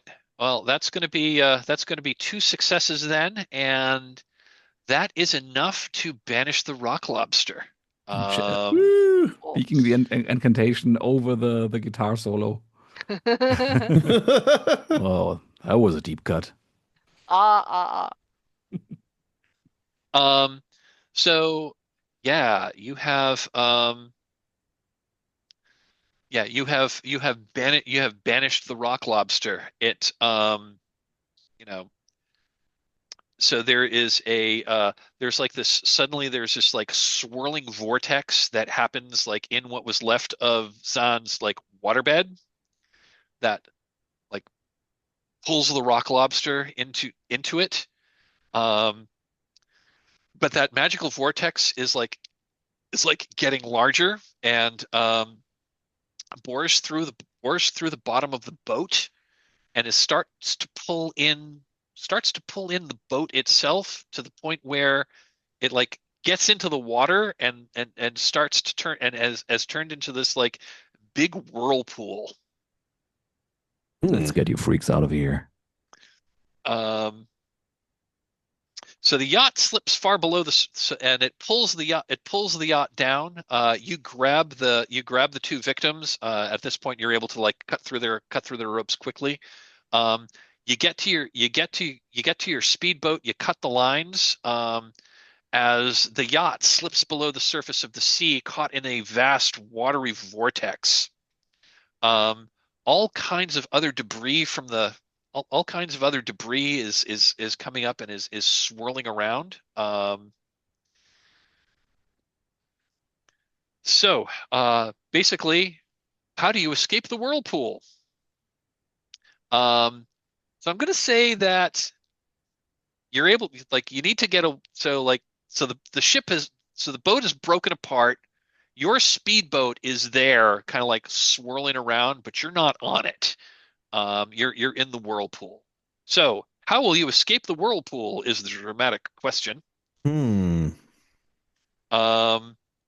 so the suggested things here is you can carefully time leaps on the debris. That would be an agile test. You can try to swim against the tide. That would be a brawny test. If there's anything else that you can dream up. If it might work, let them try. I love that like, the designers just gave up at that point and like, Yeah, they're just like, yeah, fuck crafty. yeah, like Let's see. I mean, I'm going to try. I'm going to say, Jan, you still have that magical text. Yeah. I mean, it worked the first time. Yeah, I mean, why not? I'll just go ahead and just start looking for something that might either allow like her to fly, some sort of bizarre like wave that carries her over. Yeah, so this is, so this text is the book of Day-Gone, the book of Dagon. And it's a like whole lot of sorry. What were you gonna say? So I was going to say, it's like that thing in Call of Cthulhu, the original, where when they're translations of the original text, they're not as good. It's just like, this is the English version of Necronomicon. It's no good. If you can't read Latin, you've got to make do with this one, but you won't learn much from it. And also the German texts that are German in the original, in the universe, have weird grammar for some reason. Yeah. It's like the trade paperback edition of the Necronomicon that you can buy in the occult section, the occult section of Barnes and Noble. Yeah, you can absolutely I was going to say you find an appropriate incantation that would help you. What is it? It is definitely going to be a big wave that she's going to be able to body surf on and take it to the boat. It is called. The spell is like, call the rogue wave. Love it. So yeah, that is going to be a crafty check. Difficulty is going to be a 5. Okay. I got a 6. You got a 6. Okay. Tell us. Perfect. Yeah. Tell us how give us a scene. What does it look like when invoking this magic that brings you that brings you to your boat? Yeah, so she's like reading this stuff, but I mean, she doesn't fully understand what it means. She maybe sees like a picture of this wave or whatever, and it's probably even more powerful than that. But she's gonna kind of pull a Bruce Campbell and mumble a few things, and then it turns out it actually wasn't a proper wave that she ended up calling upon. It was actually, well, it wasn't water, we'll say it was actually blood. And so like blood comes out of the water. You might see a little bit of maybe Zahn's body in there. And it carries her over to the Catherine with like all this like just blood splashing all over the place. Gross, and I love it. So yeah, you wash into the boat looking like Carrie. Yes. Amazing job, kiddo. Fantastic. Ted, how are you trying to get to your speedboat? With a deep and heartfelt sigh, I take off my leather jacket, and halfway through, think better of it, put it back on, and just jump into the waves. Gonna swim for it? Yep. That's gonna be a brawny check. Yep. I think veteran comes into play. So that's gonna be 3 dice, difficulty 6, because you're swimming against the current. And I'll spend my last luck. Okay. Spending your last luck to the connection to the speedboat is obvious, I think. Yep, absolutely. So that's gonna lower it to a 5. Mm-hmm. And that's 2 successes. 2 successes. Yeah, you are there. You are there in spades. I'm going to say you can use extra successes to let's see. Trying to remember how that works. There's a way to use extra successes in this game. It hasn't really come up before. I'm just going to say that I'm going to say that I'm going to say the extra success in this case. It's if you want to, you can take that as an instant one luck refresh if you'd like. Oh, sweet. Thank you. And narratively, I think what makes me feel so very lucky is that I managed to get there without getting my jacket wet. Nice. Maybe just stepping over debris Got instead of it. swimming. Oh, and I'm going to say, I'm going to say as an added boon, you can grab one of the two. You can grab one of the two. You can bring one of the two captives with you. Oh, sweet. I will do that. The lady. Okay. This gross. Yeah, he's pretty slimy. Brody, how are you getting to the boat? Or are you are you just gonna swim away? There's definitely a look backwards at the whirlpool as Brody considers just diving back down to join his family. The water's full of blood now, isn't it? Because of Jan's thing. And previously, I think we get a flashback previously to when Jan had said there's a great white in the water. I think maybe there actually is now. I was going to say, there's definitely, blood in the water. That's definitely going to attract sharks. She gets that psychic sense. Sometimes she knows more than she does, I think. So I'm going to definitely leap onto the back of a shark and ride it back to the speedboat, holding on to the fin. I love it. Riding shark rider. Absolutely. Absolutely. I am going to jump the shark. Yeah, very good. Yes. I do love that we're all like in slightly different versions of the tone of this game. I love this. Okay, that is absolutely an agile check. I think Weirdo's going to come into play because what is weirder than riding a shark? So we got 3 dice. We are looking for a 5. I'm going to spend my last luck as well because I figure being a deep one makes riding the back of a shark slightly less dangerous than it would be normally. Absolutely. That brings it down to a 4. So smell the same. It's okay. Yeah. Right. Let's get this go. Yes, 2 successes. 2 successes. I'm going to say if you want to say you save the other guy, that I'll give you that for free. Yeah, the other. I mean, they are still technically captives. We don't know how involved they were with this ritual. We've left them tied to the chairs probably, but just taking them with us. But yeah. Yeah, I'll say it was the woman, wasn't it? Was it the woman? No, it's the guy with the loaf. The guy is left. Ted saved the woman, and I'm gonna say, and I think I said earlier that you are able to you're able to cut their bonds now that you aren't facing a giant lobster god. Yeah. I'll say the sleazy guy. You'll save the sleazy guy. Okay, got it. Cool. Yeah, you are aboard. You are aboard the show. You are back aboard the show. The Catherine. And Gavin and Francis, how are you getting back to the ship or the boat? I Ship's think going down. Given that okay, no, I'll save that part for last thing. I think Gavin's going to I think Gavin's maybe gotten worn out by this whole thing, so Francis is going to help him out with the motorized dog swimming machine we established earlier on to drag his unconscious body back to the boat. Love it. Okay, I think that's gonna be an agile check. Does your role as a detective come into play here? Not especially. Okay, difficulty here is going to be a 5. Looks like you only got 1 die. Yay! All right, it's going to go really well. I can help after the roll, right? You can help after the roll, yes. Okay.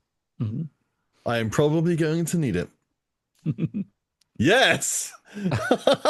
I critical failed! I think it's the first time we critical failed the entire session. That is indeed a critical fail. I'm going to say take a grit damage, as I think what happens is you're relying on Francis's motorized propulsion system, and that's when it just kind of sputters out because I think the battery had died. I think he maybe forgot to charge it last night.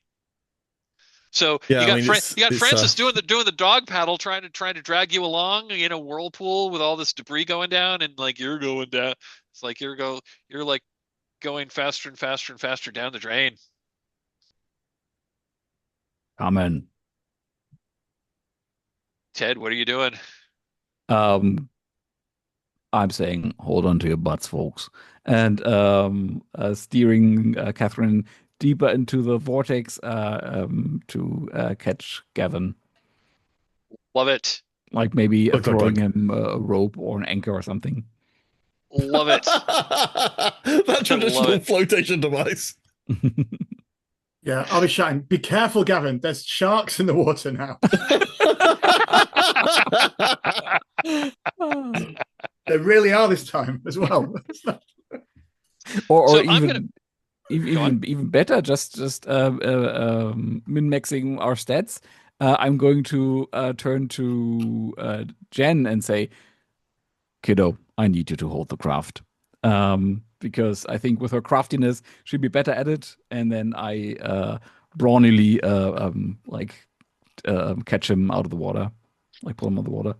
Okay, I think between the two of you, let's go ahead and I think this will probably be the last roll of the game. Let's see what happens. So yeah, Ted, this is going to be a brawny check. Yep. So you got all 3 dice. We are looking. I think we're looking for a 6 here. Okay. And I still got my luck roll in. You do still have your final point of luck. So I would recommend let's roll it first, see if you need it. Yeah. And I do need it. I'm going to pay it and have 3 successes. You paid. You got 3 Nice. success. Yeah, you pay. Yeah, you spend your luck because awesome. you put your boat into overdrive and you max out. You redline the engines. Jen is Doesn't doing quite- that. Oh yeah, I am. you don't quite do it, and as you're I think you've grabbed Gavin and Francis and you have them. They're aboard the boat. It's just that the boat is the engines aren't quite powerful enough to escape that. And that's when, Ted, you shout, hit the turbo hit the button. hit the supercharger. And then Jan looks down and there's like this big red button that's under like one of those little glass doors that you just have to slide up and then you hit it. And Love it. and the camera goes back and the speedboat like leaps out of the water, splashes down out of the vortex, speeds away as the vortex eventually dissipates. And the speedboat with the 4 of you and the 6 passengers are kind of like all crammed in there. Heads back to shore. As we see as we see the sun has set and the sky is getting darker, as you head on back, we see the moon in the sky reflecting in the water, and as a shark fin goes by and Eric Zahn's captain's cap floats to the surface. Doesn't that look beautiful? This is why I love this job. Can I go on my date now? Like, Sure, you've earned that. don't forget the overtime. Nah, I got you, kiddo. And I think that's where the credits roll. That was so much fun. Well, that was a was relay fun. watch, folks. Thank you so much. This was a blast. I really enjoyed Loved this. it. These characters are fantastic. Still got a few minutes left before time. I'd like to do a little debrief exercise called Stars and Wishes. Just kind of go around the table, ask if anyone has any stars. Stars are things that you want to call out that you had particularly fun Everything. with, or a particular role-playing moment of the game. Anything that you Everything. want to call out. And a wish. Wishes. Like I usually say, those are like like what do you hope to see next time? This is a one shot, so there really isn't a next time. But like wishes for if you want to throw anything else in there, that would be fine. I will go first. Stars all around. This was awesome. You guys just jumped right into the ethos of this show. we really brought the action comedy horror here. These are great characters. I think they were, and like you just embodied them all great. So much characterization right from the get-go. Man, Jen, like Steph, like Jan, I could totally see that character. Like she was like I love this character. Like everyone was just, I mean, like like the whole like the newbie energy, not really into it, not really knowing what's going on, but your magic sense and your psychic sense is absolutely saving the day. That was great. Kind of like almost in spite of yourself. I just thought that was great. I love that characterization for basically every time the camera went on Jan, I thought it was a delight. Thank you. Yeah. Dominik, kind of have to say the same thing for Ted. Like every time you had the spotlight, you just absolutely embraced the whole like 90s action movie. You like brought that 90s action movie energy to a show from the 2010s.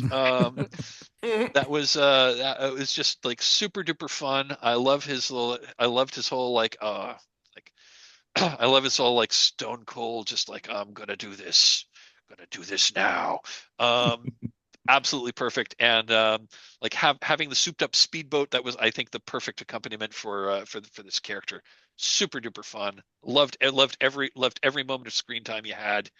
Especially like the grabbing the like fighting the giant lobster monster with a like armed with a Grammy award.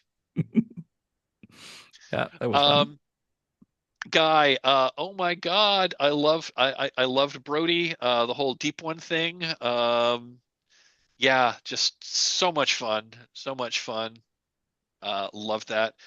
Peter, thank you for bringing in the weird with thank you for bringing in the weird with your like canine companion that may actually have been the spirit of your dead partner who was sort of Sherlock Holmes, I guess. Oh, I don't know. Super fun. Super fun, super weird. I loved every minute of it. This was a blast. My only wish is I wish I could see like what becomes of these characters in the future. Who knows? This is a one shot.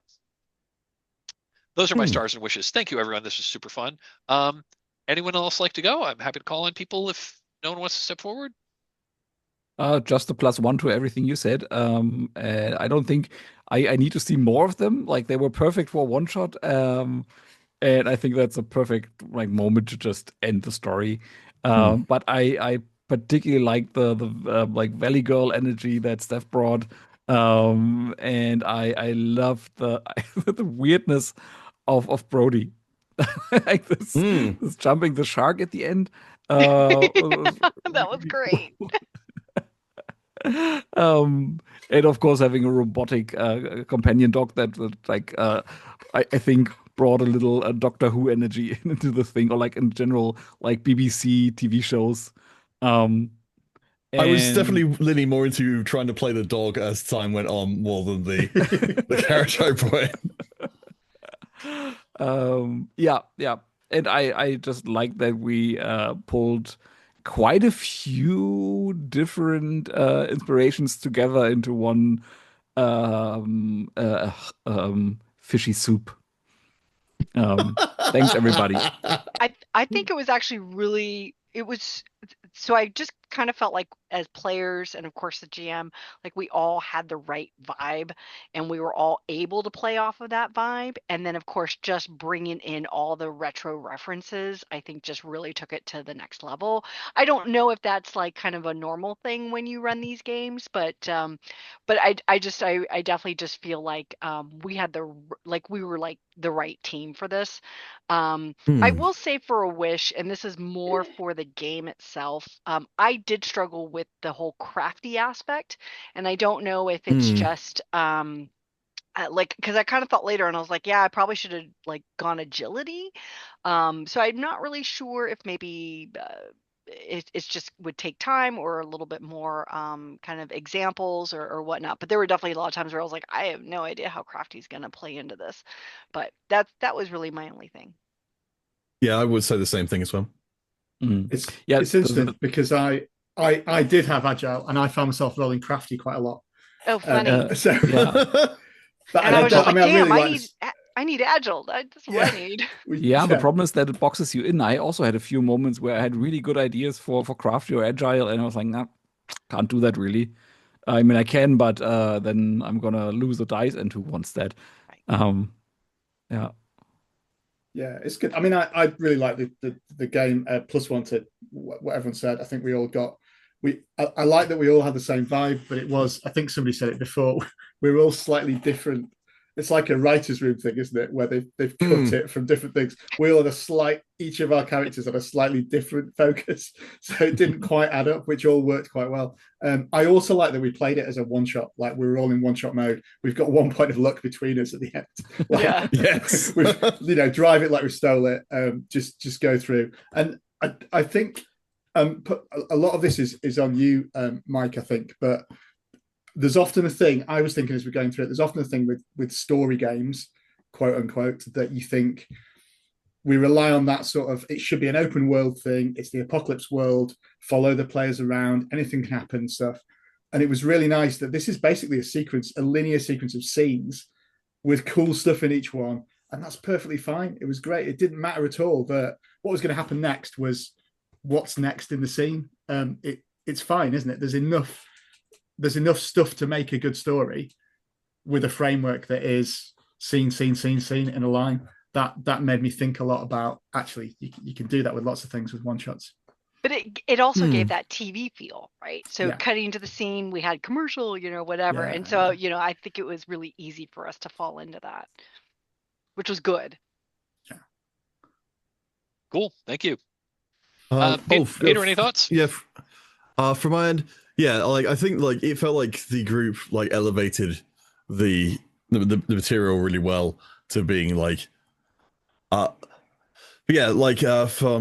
Steph's side of things, I really like you managed to play a character who was unhelpful in the story without being mechanically unhelpful, which is a really tight rope to walk. But I was like, that I'm going to use this as my example going forwards, where it's yeah, you're still helping while presenting as unhelpful, and that adds a lot to it of making it feel like a real thing where we've got actual conflict going on, but it's not like you're messing with people's roles or making life actually harder for them.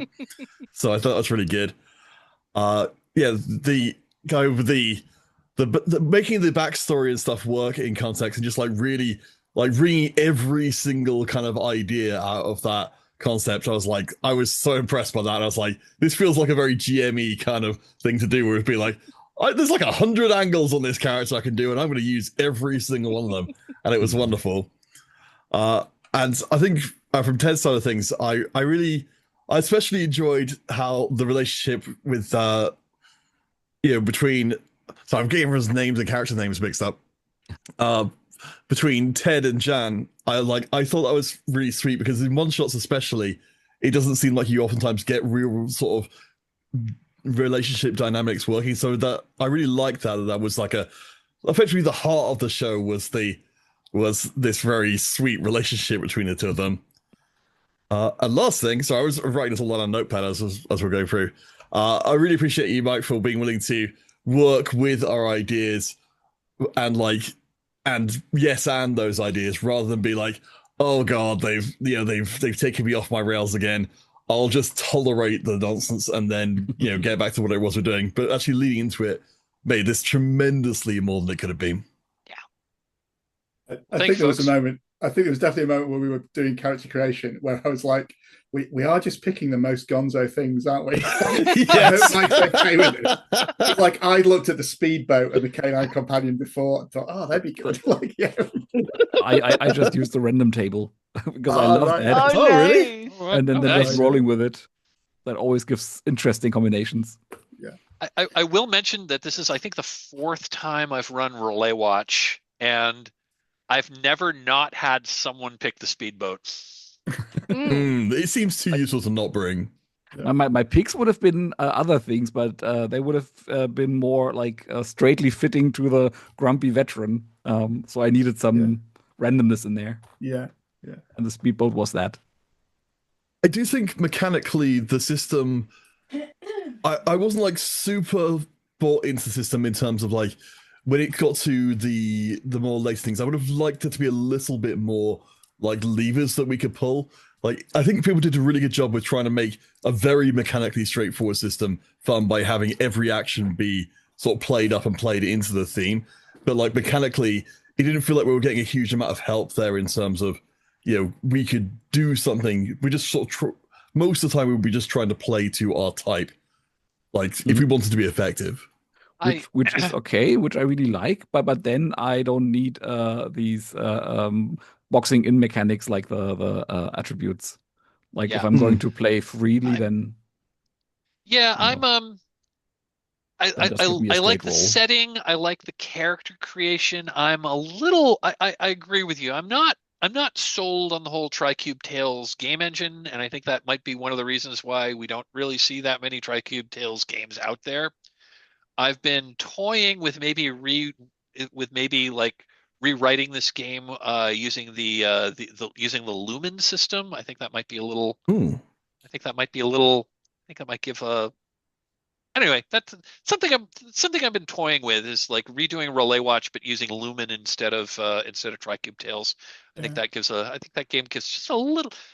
I think that's a little more lightweight, and at the same time, it gives a little more heft to things. But anyway, that's something I've been toying with. I'm not entirely sure that would work, but I think the thing that's tricky is that if you're going to help someone, you've got to use your perk, which is a little bit restrictive, isn't it? Because that also means that every time I helped someone, it had to be by being a deep one. Right. And I think I was thinking as we're doing it, it's a bit like if you compare it to say Slug Blaster, which is a similar system. You've got 8 or 9 different things, resource. You can spend a resource and use any of those 8 or 9 narrative things. And I think I think it's great for a one shot. I feel that even if we played another session of it, we might start to feel that a bit. You've got one thing that you can use to help, and although I guess with XP you can get extra. With XP, yes, you can spend you can spend experience points to get more perks and more quirks. Oh, and actually, you can do that. You get an XP a session. So if we did play again, we'd have an extra perk or quirk. So that probably solves that, doesn't it? Yep. So anyway, I'm with you. I'm not totally sold on the Tricube Tales system, but I love the setting. I love the scenarios that are in the book are super duper fun. This is the one that I think works best as like a one shot. I think it really brings a whole lot of it really does bring in like the Cthulhu stuff and the Baywatch stuff together into a single one. And I had a ball, folks. This was super fun. Oh, thank you so much for running. Yeah, thanks for playing, folks. So much. Yeah, thanks, Mike. Thanks for playing, this everybody. This was a blast. I'm going to stop the recording now. So if anyone was actually watching, thank you. I mean, I probably will listen